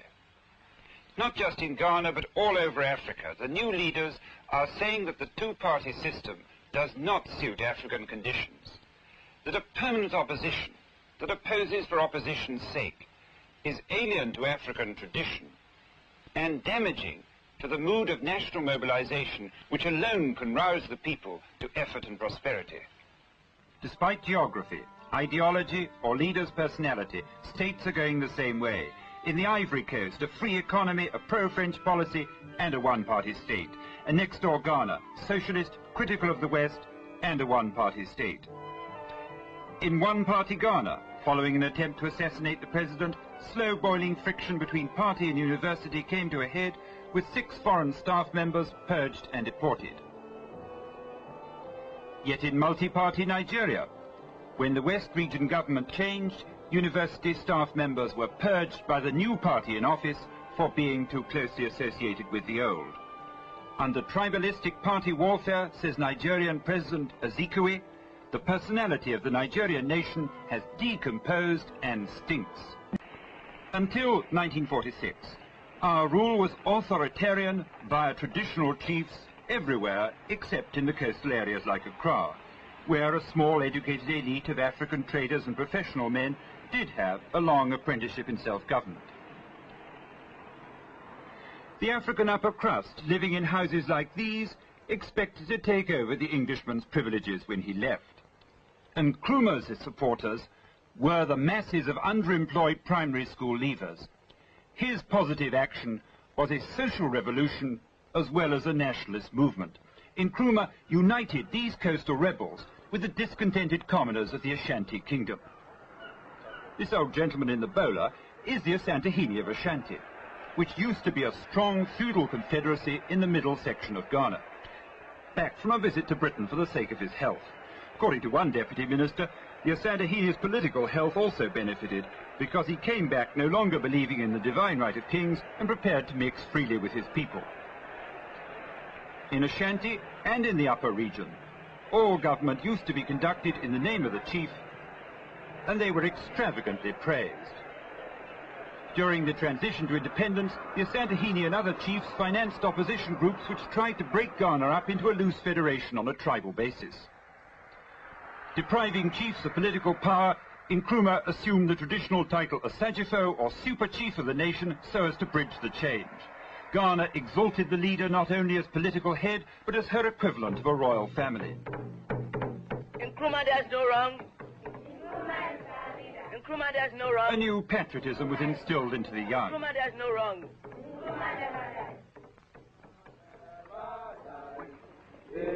Forever live, forever Nkrumah never die, never die, never die. Nkrumah never die, he forever live. A mass of competitive unions and associations, many of them inefficiently or corruptly run, were compulsorily merged by statute, so that there should be one organization in each field, with each tied to the party. Ghana's press became very obviously a party press. It has been publicly reproached by one of the president's friends, the Ghanaian philosophy professor Willie Abraham, for unsober adulation of Kwame Nkrumah. Abraham says this hides his real personality from the people. The regime detains some of its enemies without trial, giving the same reason as many colonial governments, that it was often impossible to get witnesses to come forward or to satisfy British laws of evidence in African conditions. Ghana is not a police state in the usual sense. The police have been much in evidence only after the 2 attempts to murder Nkrumah. and the wild rash of bomb throwing among Accra crowds. Nkrumah has yet to execute a single one of his opponents, but he disturbed many of his admirers by dismissing a Chief Justice for failing to tip him off in advance that he was about to acquit 2 ex-ministers, who are now being retried for the same offence. We all want a united Africa. Kwame Nkrumah is a man of various moods. Grim urgency is one mood. Nkrumah has a more intensive sense of the enormity of the task African governments have set themselves than any other leader. Best be solved only on a continental basis. But this also is Kwame Nkrumah. The boyish charm and personal modesty are part of the essence of a man that gets overpainted by crude propaganda. This happier aspect is clouded when security considerations force him to live in Christiansburg Castle, where he feels cut off from the people and oppressed by thoughts of the slave fort's former use. Then his impatience seems to dominate him totally. Nkrumah has committed much of his prestige to continental union now. I raised the apparent lack of response among the assembled heads of state with one of his advisers, Dr. Bankole Akpata. All of them, without exception, agree that the African unity is desirable, and that only in the union government will be able to move forward more quickly in the modern world. The only thing that some of them were saying was that they needed a little time, that Dr. Kwame Nkrumah would want union now. Some of them said, yes, new union, but we should go step by step. But how can you go step by step when the burning issues of our problems against poverty, against apartheid in South Africa, against Southern Rhodesia and so on, calls and demands now for us to unite our forces? And the facts are there. Take the United States of America with nearly 200 million people, the Soviet Union with 210 million people, the Chinese People's Republic with nearly 700 million people, the subcontinent of India with 450 million people. Africa has only a population of 280 million people. I mean, fragmented and disunited and so on. How can we emerge in the modern technological and scientific world if our disparate forces are going our separate ways? That is why the urgency of union government now cries out for effectual union for us to move forward. I think history and geography are on the side of Kwame Nkrumah. The modern technological and scientific world is being entered by Ghana with a heavy load of unhelpful history. Nkrumah still does have many of the British administrators' problems: a get-rich-quick outlook, unresponsiveness to government, lack of initiative except at the top. Just glance at Ghana's terrible history. Elmina Castle, the first European building in the tropics, built in 1482 for the purchase and storing of men, women and little children. This first contact of Western Christian civilization with the Africans of what was then known as the Guinea coast was made by the Portuguese, hence the proliferation of Portuguese expressions along this coast: fetish, customs, palaver, pickaninny and dash, the universally used phrase for bribe or just a tip. When the slaving had to stop because Britain's conscience turned, and 50 years later, America's, then the Gold Coast, as this was now called, became a supplier of raw materials for the Western industrialized nation. First gold, then cocoa. Now independent Ghana wants to be industrialized, wants to be socialist. It also places a very high premium upon the dignity and the cultural heritage of the new Africa.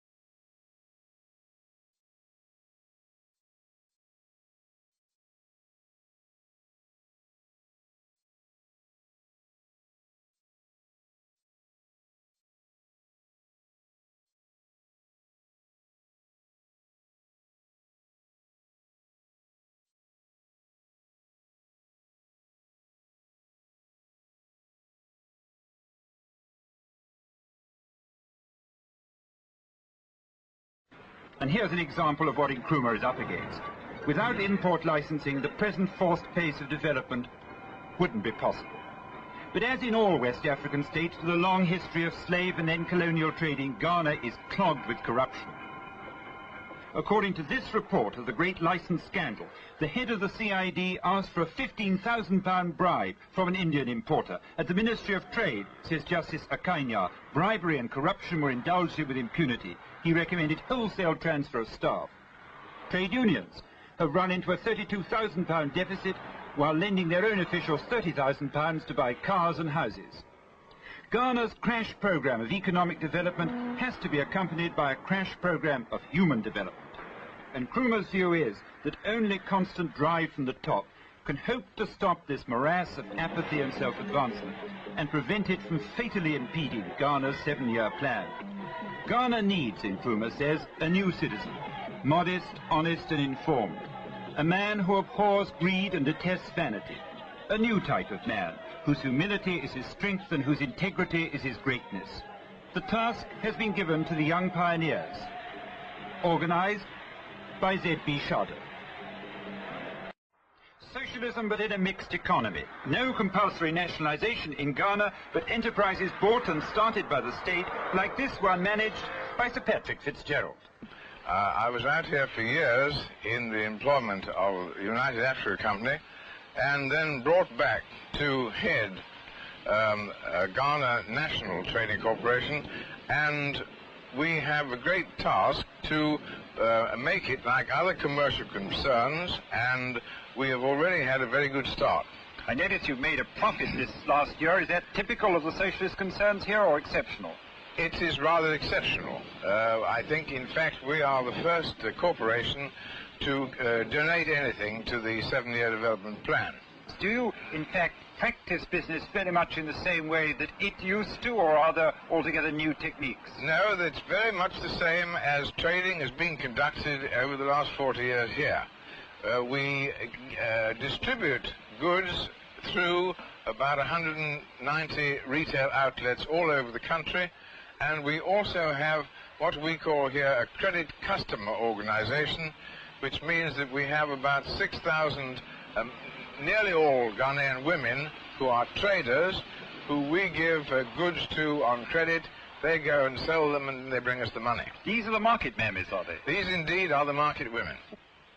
These private enterprise market mammies are retailers for the state wholesaler and importer. Many of them do £300 or £400 of business a month, although only semi-literate. The most experienced can gross as much as £10,000. They've always been a political force. Ghana, are women as important as men or less important? Oh! Ghana, are the women's active than men. We women make active party. Everything. Special market women active. They make the men active. Yes, we make men active. If your husband sleeps, you make it up. Get up, let's go, Ghanaian small businessmen, says Nkrumah, will be encouraged, provided they accept upper limits. This goldsmith is an example. He's moulding the gold over charcoal. Ghana is one of the last great gold cultures. This was the occupation of Nkrumah's father. He sets real scarab beetles in gold earrings instead of the usual artificial ones.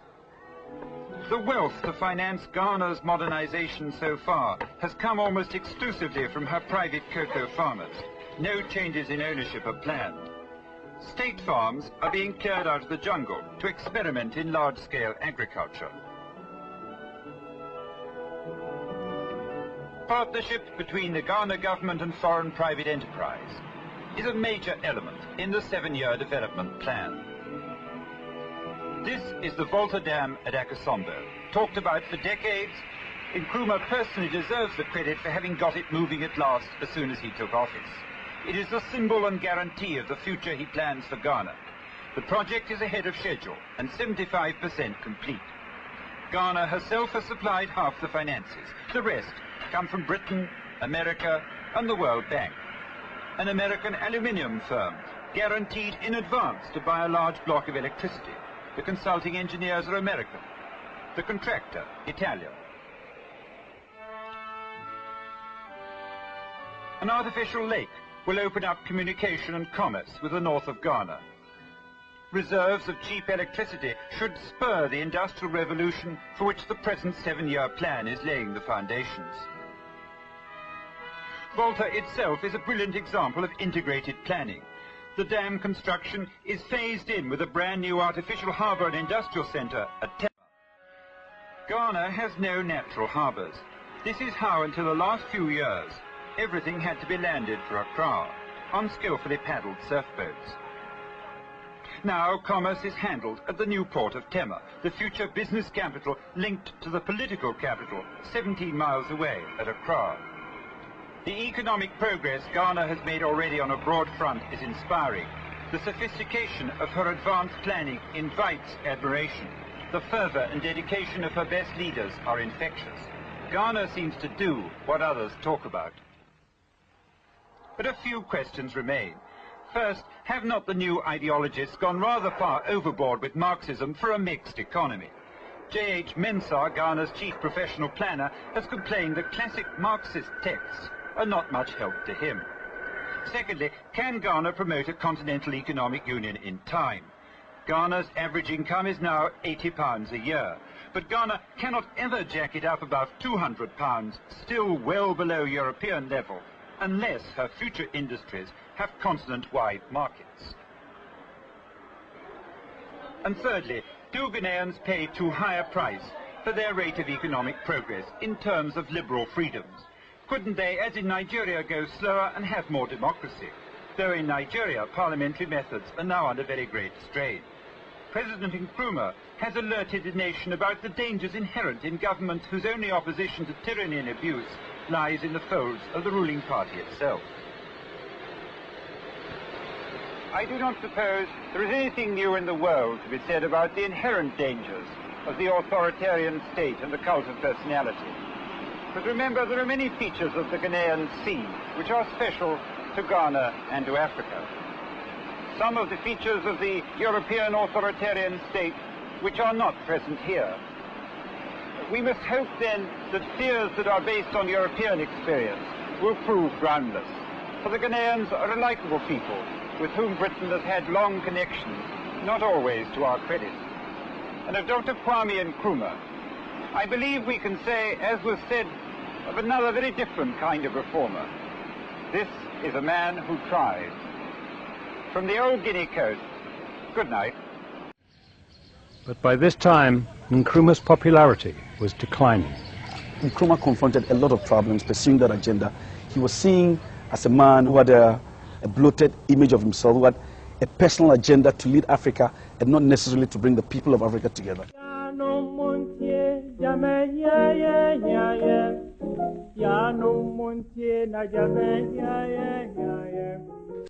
The world price of cocoa, which had been falling for 4 years, finally crashed. It was Ghana's main source of foreign exchange. The millions of pounds needed to pay for the new factories began to dry up. Ghana, once one of the richest countries in Africa, began to slide into debt. Show me the river, take me across, and wash all my troubles away. Nkrumah was an increasingly isolated figure on the world stage. What had once been seen as visionary ideas were now perceived as dangerous megalomania. And his country was sinking ever deeper into debt. By 1965, it had become very desperate. And I remember we decided to write a memorandum to Nkrumah to tell him the true state of affairs of the economy. I had written that the reserves were only £500,000. He looked at me and said, you didn't check the typing. You left a few zeros. So I said, no, sir, there are no zeros left. This is 500,000. That's all we have in the banks overseas. And he sat back. Then what he did was that he went around the table. He went to everyone who was seated there, the meeting, and asked them, Frimpong says we have 500,000. Is he right? Do you agree with him? And everybody said yes. That was the first time the whole cabinet acknowledged to the president that Ghana was bankrupt. The river, take me across and wash all my troubles away. Like the lucky old farm, give me nothing to do. Roll around heaven all day. Our objective is African Union now. There is no time to waste. We must unite or we perish. I am confident that by our concerted effort and determination... Kwame Nkrumah was losing both domestically and internationally in his posture. He was practically alone in Flagstaff House. He was really a little bit paranoid. It was really awfully sad. He was even afraid to... I remember they opened their parliament one day, and Nkrumah didn't want to take the chance to drive from Flagstaff House to the Parliament building. He was a prisoner in a sense. You know, there had been a couple of attempts on his life while we were there. So he had reason to be a little bit apprehensive, but toward the end, he was a different person.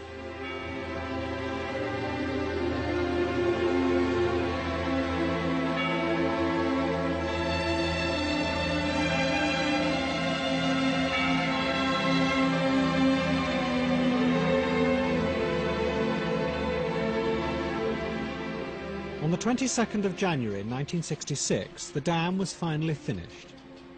Nkrumah organised a massive celebration. He invited the whole country to attend. The mood of the people at the celebration, the mood of the country was euphoric. There was this vast project which had come in, and they understood it will have a tremendous impact and effect on the country.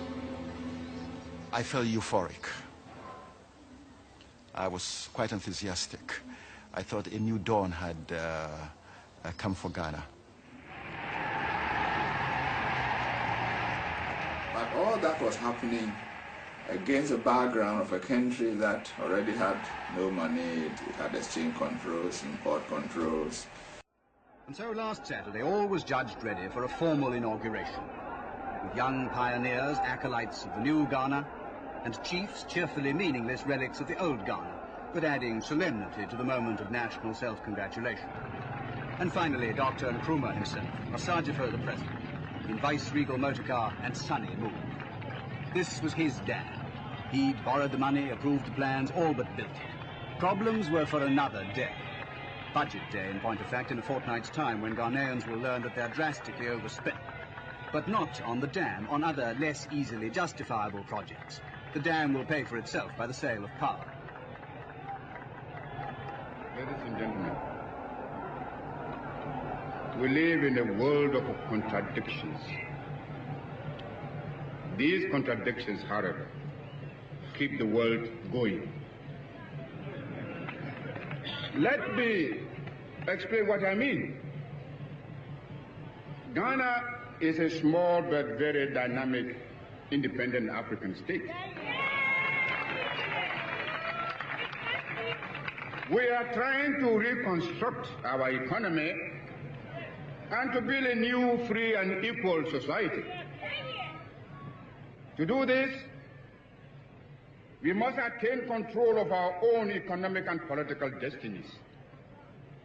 Only thus can we create higher living standards for our people and free them from the legacies and hazards of a colonial past and from the encroachments of neo-colonialism. Neo-colonialism, meaning American investment in Africa. His audience knew it was a bad thing. Asajifo had just published a book attacking it. Odd, though, there was American investment in this dam. A further irony, it was that book which made it necessary for Mrs. Nkrumah to open the dam instead of Mrs. Kennedy, as Dr. Nkrumah had hoped. The American government were annoyed by the book and advised Mrs. Kennedy not to go. The fiction that she'd be there was maintained till the last moment, but in the end it was Mrs. Nkrumah who unveiled a plaque marked, "Unveiled by Mrs. Jacqueline Kennedy."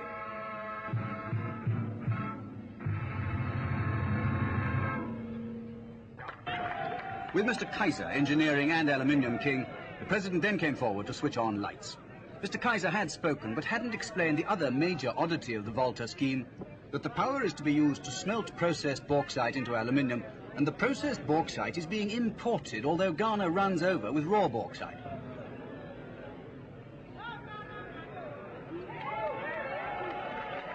But when the lights came on, and the fireworks, these oddities were forgotten in the glow.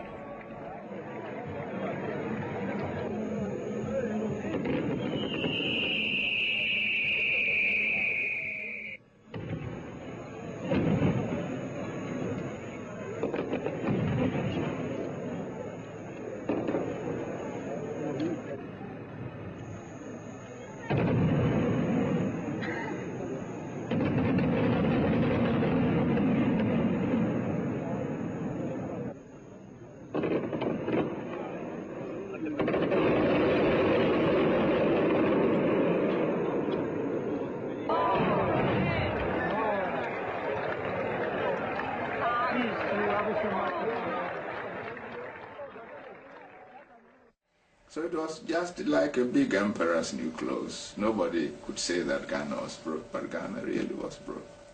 President Eisenhower and President Kennedy were genuinely interested in this project because they saw behind the cold figures and the rigid calculations that the Volta River project was not only an economically viable project, but also an opportunity for the United States of America to make a purposeful capital investment in a developing country. You see before you, in all its majesty, strength and power, the Akonsobo Dam, which has tamed the turbulent waters of the Volta. A lot of us, myself particularly, did not take our seats at the official seating place and watch the ceremony from further uphill. Many reasons for that. One of them was that there was talk of possible coup at the time. This is Ghana's Volta River project, a project that is to lead Ghana to a new, brighter, and a more prosperous future.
Is embraced and warmly on his trips behind the Iron Curtain. To the crowds that greet and cheer him, he is a friend and ally, but Nkrumah himself insists that Ghana is neutral and unaligned.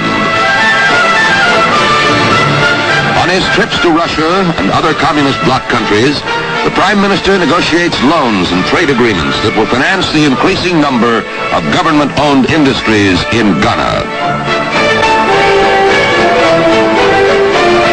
In barter agreements, Nkrumah exchanges shipments of cocoa for mechanical equipment his country does not need and consumer goods his people do not want. Ghana's economy suffers as her creditors grow. With the passing years, Nkrumah travels anywhere and everywhere searching for economic aid. In Peking, more than 90,000 people turn out to see and to hear Nkrumah lash out at the imperialist nations of the world.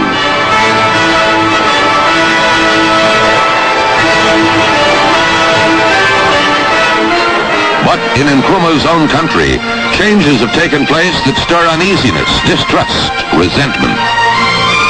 The man once hailed as the Redeemer, the Savior, has had Ghana's National Assembly make him president for life. The architect of independence now glories in the title of His Messianic Majesty.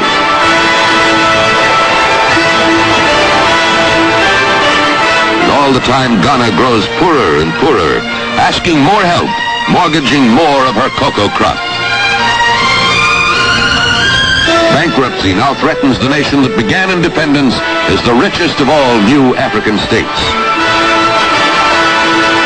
The commitment to communist nations becomes greater and greater.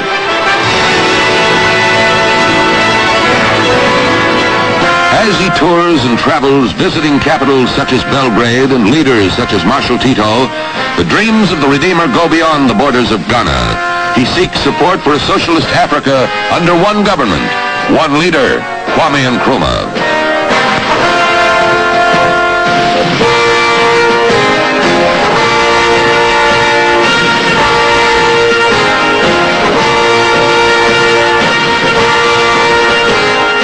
While there are those who support and applaud Nkrumah, there are others who see the African leader as a demagogue who will stop at nothing to achieve his own ends.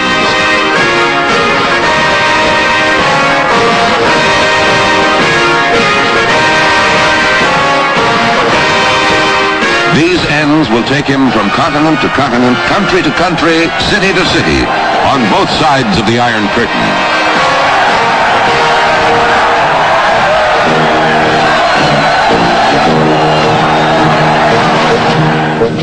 Coming to the United States on an official visit, the Ghanaian leader will ask for and receive American support for the most ambitious of his construction projects. The historic $400 million Volta River hydroelectric complex will take 4 years to build and will be financed half by Ghana and half by international aid.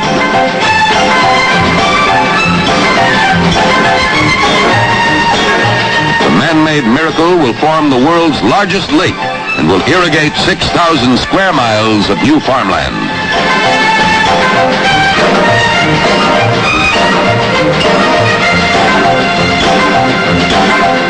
When the project is finally completed, power-poor Ghana will increase its output by more than 500,000 kilowatts. But Ghana and Kwame Nkrumah pay a high price for the Volta River Dam.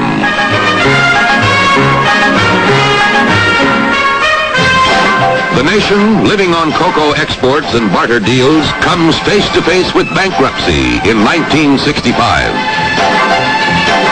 Cocoa prices skid from 72 to 12 cents a pound.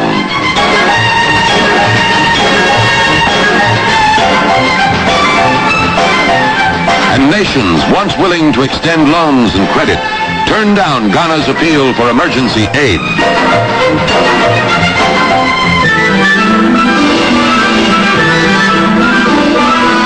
Amid this political and economic unrest, Kwame Nkrumah sets out early in 1966 on a Vietnam peace mission to various communist capitals, including Peking.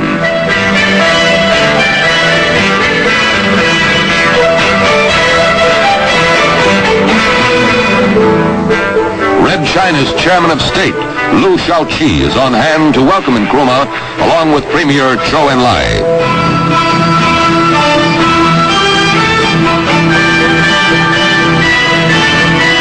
At the very moment that the official ceremonies are being held, while the flowers are being presented and the cheers ring out, a military coup in Ghana is writing a sudden ending to the rise and fall of Kwame Nkrumah.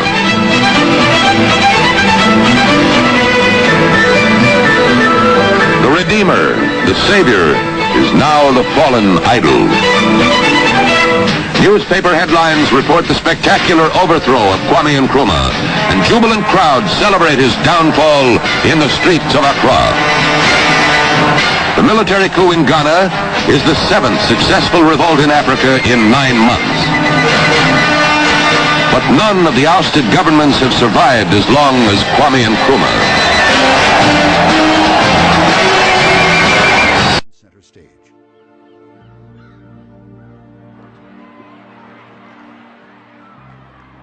For Kwame Nkrumah, the man who had embodied the spirit of hope for black Africans everywhere, there was to be an undignified ending. From the 60s, my father was preaching very loudly on anti-imperialism and anti-neocolonialism. And this didn't go down well with the Western powers. And so one felt there was also considerable machinations from external forces to topple the government. In March 1966, while in China en route to Hanoi, Nkrumah was deposed by a military coup.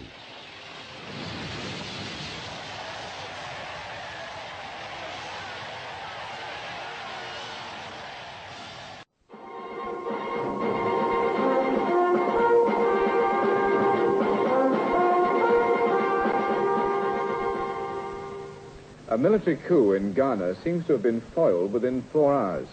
At 6 o'clock this morning, a broadcast by Accra radio said that a 3-man junta headed by a colonel in the parachute battalion had deposed Lieutenant General Joseph Ankara and his 40-month-old National Liberation Council set up after Dr. Nkrumah's overthrow.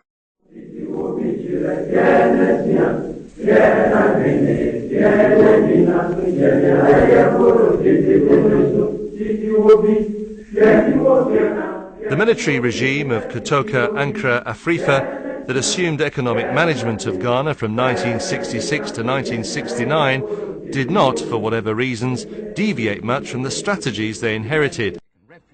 And he's still got one friend in President Nasser.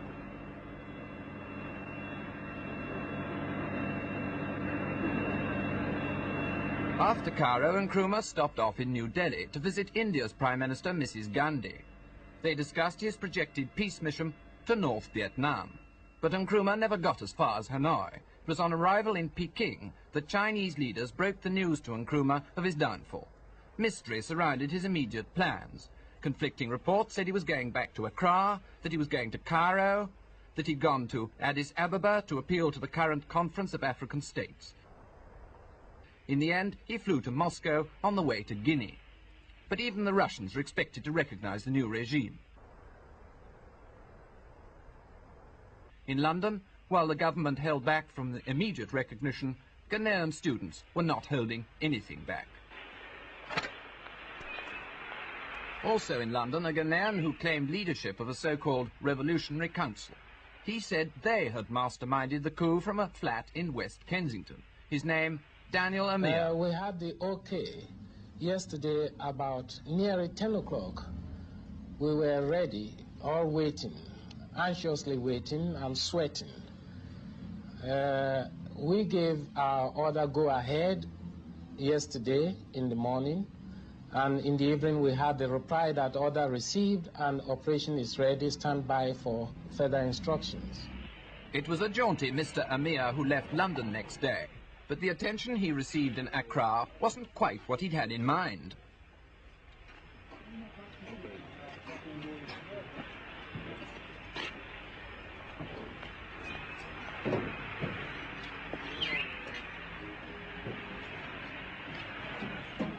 Whatever revolution was hatched in West Kensington, it seemed, had nothing to do with that dawn coup in Accra.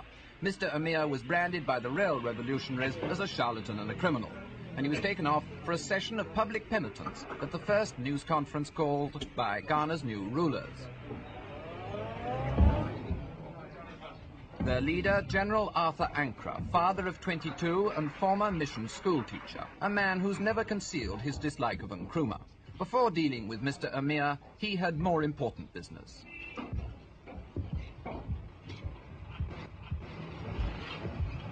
Good morning, ladies and gentlemen. Firstly, I would like to introduce my colleagues to you, some of the members of the National Liberation Council. As you've already been told, I need no introduction myself. But on my left here is the Commissioner of Police, Mr. Harley, who is the Deputy Chairman of the National Liberation Council. On my right is Major General A.K. Kotoka, who is the second member or the first member of the National Liberation Council. We have called you here this morning for one specific reason, and that is you heard the name of one Amuhia who has associated himself with this school and had published himself in the British papers and most of the papers that is the brain behind us. And we want to prove that we were not instigated by anybody, neither we want to refute any allegation that ACA or God knows what instigated us to carry out the school. This school was carried out completely because of the things that had happened in Ghana and because of the tyranny and the despotism of Kwame Nkrumah, the deposed president. Everybody in Ghana was fed up with it. And therefore you could see the spontaneous result which followed the coup. You would have seen when you were coming probably thinking that Ghana would have been put under curfew or all other things, but nothing was done. There was no brain behind it. It was work from us and from within, without the aid of anybody, any foreign country or any country.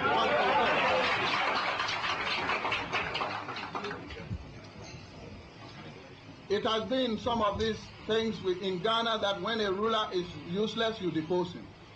And therefore, we have deposed Kwame Nkrumah. We don't want tyranny or anything here. And therefore, I would like to not waste time to bring in Amu here for you to see him.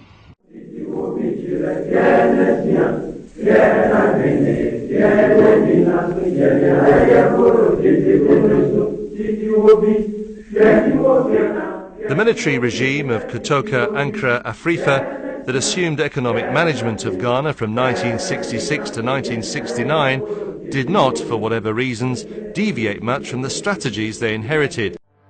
In 1966, Nkrumah was deposed by his own army. The same Ghanaians who had first worshipped him now turned on him. World cocoa prices had slumped, the state schemes had cost too much, foreign loans had stopped, and the country was bankrupt. The hopes his people had put in him lay shattered, only 10 years after independence.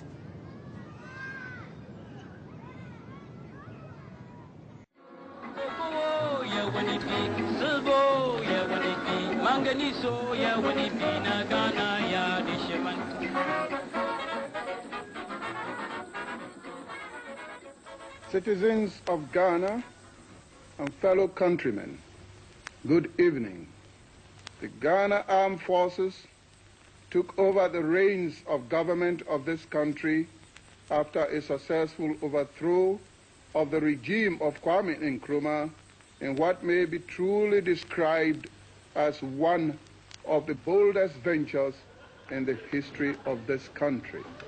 Hello, fans. Excuse me. Excuse the bristling about with weapons and the flushing in the face, but I've just come from dashing away from doing a bit of liberating and overthrowing the government and all that business. Overthrowing the government is rather heavy going at the best of times, but my goodness, folks, this is a landmine in the history of Africa, no mistake. The military coup won enormous popular support, and Nkrumah had failed to deliver the modern Ghana he had promised. The dam had come too late to save him. But there were other forces involved in planning the coup. America, too, had finally lost patience with Nkrumah. Well, Howard Bain, who was the CIA station chief in Accra, engineered the overthrow of Kwame Nkrumah. Now, obviously, you can look at it different ways. A Ghanaian might say, I thought we did it. Inside the CIA, though, it was quite clear Howard Bain got a double promotion and the intelligence star for having overthrown Kwame Nkrumah in Ghana.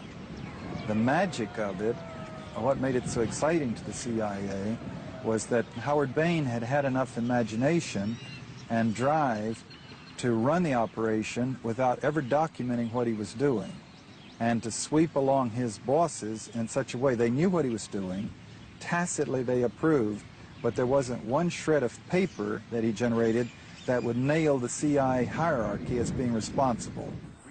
Nkrumah fled to Guinea and never returned to Ghana. He died in 1972. In the 1950s, in the eyes of the West, his country had been a radiant model for what Africa was to become. But by the time he fell, that image had been replaced by a picture of a continent racked by military coups and corruption. In the late 60s, Western journalists travelled to Ghana to pick over the bones of his industrial experiment. Their contemptuous reports seemed to confirm to the West a new myth of Africa, a continent unable to handle the complex pressures of industrialization. Kwame Nkrumah, the communist messiah of Africa, came home in 1947 with the clothes he stood up in and a cardboard suitcase. He left 19 years later a multimillionaire. He turned a £250 million credit at independence to a £600 million debt, and he left Accra studded with expensive white elephants, such as this massive saluting base here in Black Star Square.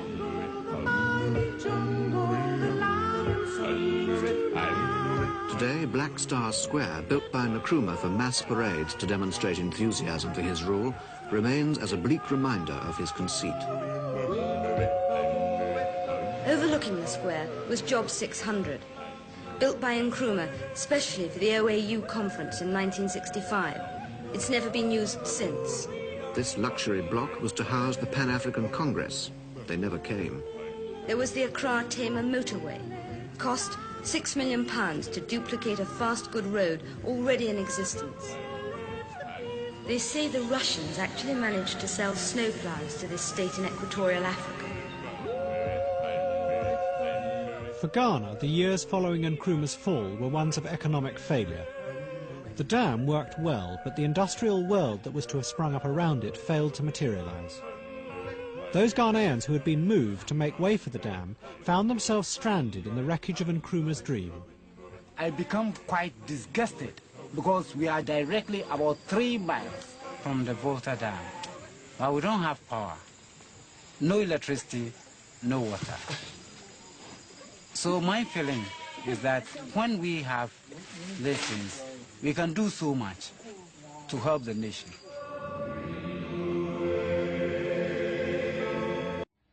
The River Volta has been caught and put to work. In the rock gorge at Akosombo, 60 miles inland from Accra, a hydroelectric dam is virtually completed. 6 massive penstocks, pipes, channel the water down through 6 turbines. The middle 2 are working already. Then the water passes out into the heaving pool below.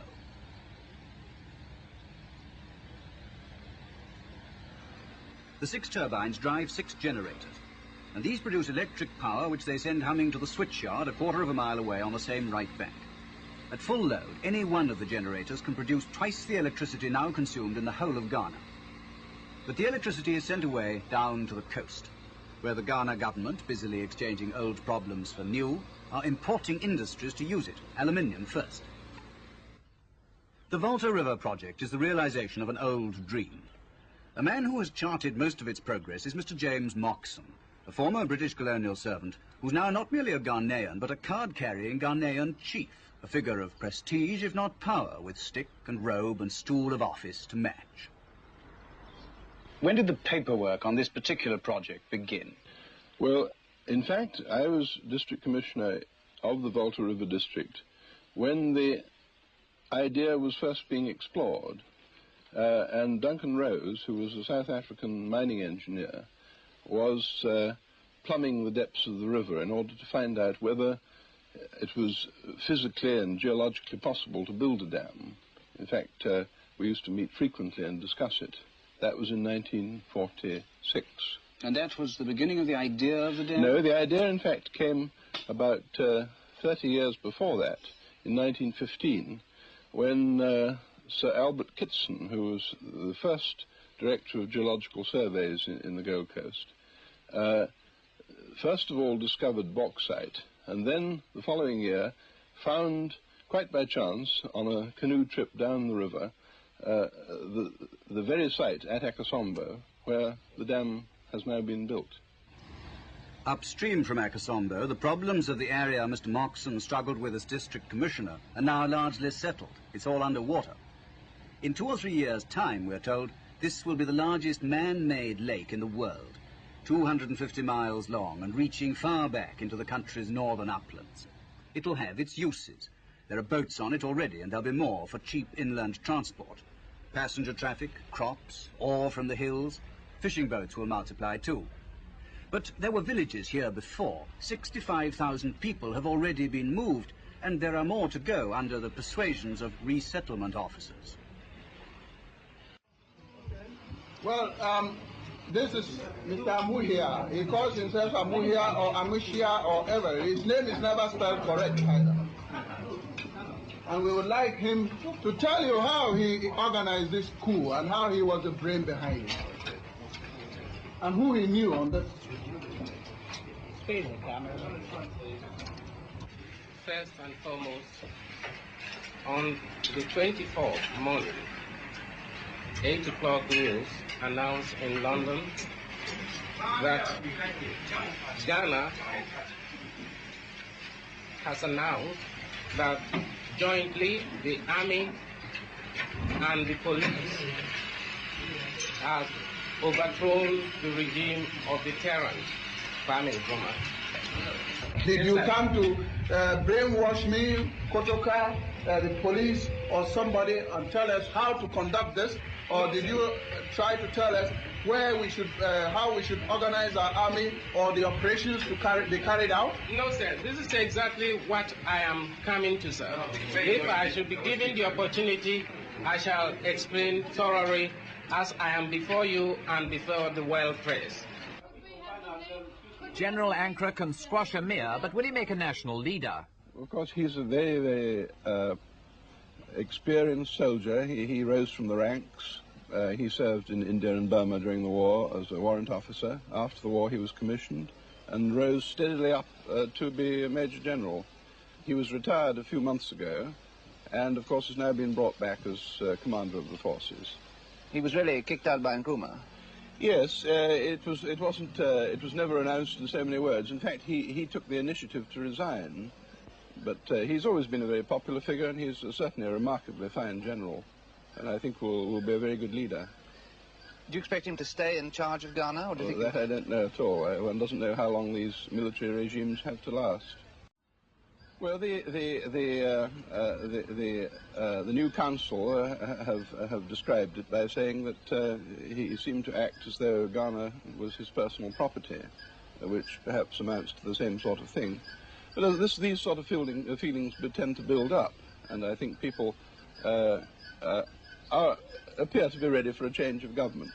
And of course, in this type of government, the only way you can get a change of government is by overthrow. The overthrow of Nkrumah brought public jubilation in Accra, in sharp contrast to Ghana's near neighbour, Nigeria. When the army took over there in January, there was simply a stunned acceptance by the public. Nothing like this. Outside Fort Usher prison, the crowd are waiting for the release of more of Nkrumah's political prisoners. What did you have mainly against Kwame Nkrumah? Because he has taken our money away, over 195 million pounds away, and we are not broke. We are fed up with him.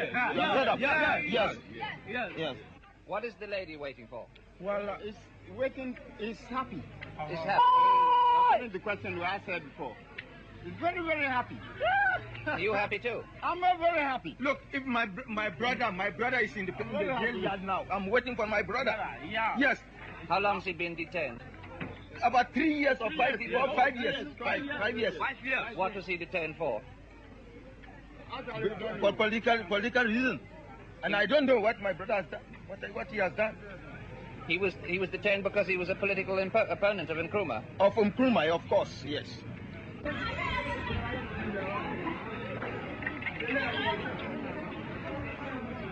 Among the released men this day, Mr. Kobler Atto, former publicity secretary of the Band United Party.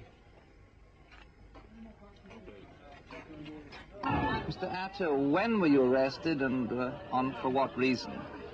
10th November 1958. And the government declared reasons were that we were planning the forceful overthrow of the government. But the real reason was that this was the first time that you had a real opposition in Accra against the government party, and they were afraid we were going to beat them in Accra, and they thought they must do something about it, and the only way they could do it was to remove us from among the people. How many of the members of your party were put in jail? There were 42 of us. Actually, there were to be 43, but one man was not arrested at all. And one old man among us died when we were in detention. That was in 1960 he died. What sort of treatment did you have? The treatment varied. At first, we were treated fairly well. Then in 1960, when the government decided that they have to break up our party in Ashanti, where also we have strong and widespread support, they declared that some people were engaged in gangsterism and they were criminals. And when they arrested the people, they turned out to be mostly members and officials of our party, especially chiefs and traditional men in Ashanti who were chairmen of our party in various villages. They were treated very brutally. They were beaten up. Some of them were more than 70 years, and even there were 2 or 3 who were more than 80. They were beaten. They were often stripped naked and searched. This is on arrival in the prison? Oh, yes. On the first arrival, in the reception room, they were slapped and beaten, kicked. And then from there, they were hurried along, pushed or beaten to the cells.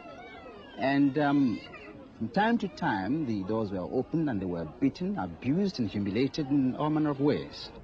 From prison conditions in Accra, 130 miles north now, to another symptom of Nkrumah's regime, a training camp for African saboteurs, a closely guarded secret up till last Sunday, when the new regime opened the gates to the world's press. Until that day, even the local police hadn't been allowed in. The students inside were never allowed out. This is a freedom fighters camp which was set up by the Kwame Nkrumah government and has been today opened to the press by the new government of Ghana. It had, before, about 6 months ago, about 11 Chinese instructors. They're not here today. It also had Ghanaian instructors and recruits from various African countries. Countries like South Africa and Rhodesia with so-called colonial governments. But it also had recruits from countries, independent African countries, neighbors of Ghana in some cases. The inference of today's visit is that the new Ghana government doesn't intend to follow the old policies of President Nkrumah, which they would consider to be interfering in one's neighbors' affairs and trying to subvert other African states. 20 trainee saboteurs were found here. They said they'd been lured from neighboring countries with the promise of scholarships, then taught Chinese communist doctrine, guerrilla tactics, and the use of explosives. Could it happen again in Ghana? What are the chances of Nkrumah now staging a comeback from Guinea? I think it'd be very unwise to try, because I don't think he'd be well received. The public opinion has manifested itself very quickly in the last 2 or 3 days. As being against him? Yes, the public opinion has manifested itself as being against some of the policies which have affected the public. I mean, in certain respects, of course, his policies are Ghanaian policies, but in certain respects, particularly in relation to the economic situation, I think people felt that too much money had been spent on prestige, symbols and perhaps too little on keeping the cost of living within bounds. This is the sort of thing that worries the man in the street. Ghana's future may now depend on released United Party prisoners like Mr. Atto. There's no vacuum in nature, and the same in human affairs. So I shall certainly be in politics. As a matter of fact, people have been telling me and many of my friends that they expect us to do better than these people, and I don't think we're going to disappoint them. What sort of Ghana would you yourself work for now?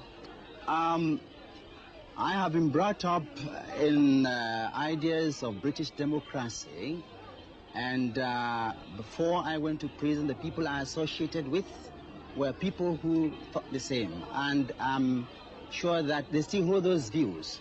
If you ask me what sort of ism I believe in, I say I believe in kind of socialism like that of the British Labour Party. And that is the opinion, the views of the members of the UP. And I think that's what they like. They wouldn't have anything to do with anything called communism. They hate it.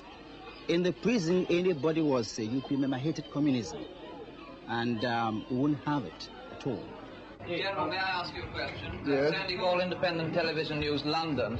When approximately do you expect free elections to be held in Ghana? Oh, that is too early to answer. As you know, within this week, general election can only be carried out after we've got the, as I said, we've got the Constitution. I mean, this Constitution, we don't want to have a dictatorship again, and therefore the Constitution will come out when everybody in the country has been given the privilege to bring about what he thinks must be embodied in the Constitution, and the Constitution has been referred to on a referendum and probably approved by the Council. General Ancra's first priority must be to rescue Ghana from bankruptcy. General, it's been said that this country is going to run out of money by April. What do you intend to do about that? Are you going to ask for aid from the United States? It's within the Economic Commission. Do you expect that you will ask for aid from the United States? We'll ask for aid from all countries so far. General, do you plan to reopen diplomatic relations with Britain? Why not? I may say why not, but we are members of the Commonwealth, and it depends on the OAU decisions, which we've sent members there now. What happens to former President Nkrumah if he comes back here? Oh, well, definitely we don't intend to share blood, and you'll realize that even his wife we save and send back. If he comes back here, we'll only have to try him for the actual things he has done.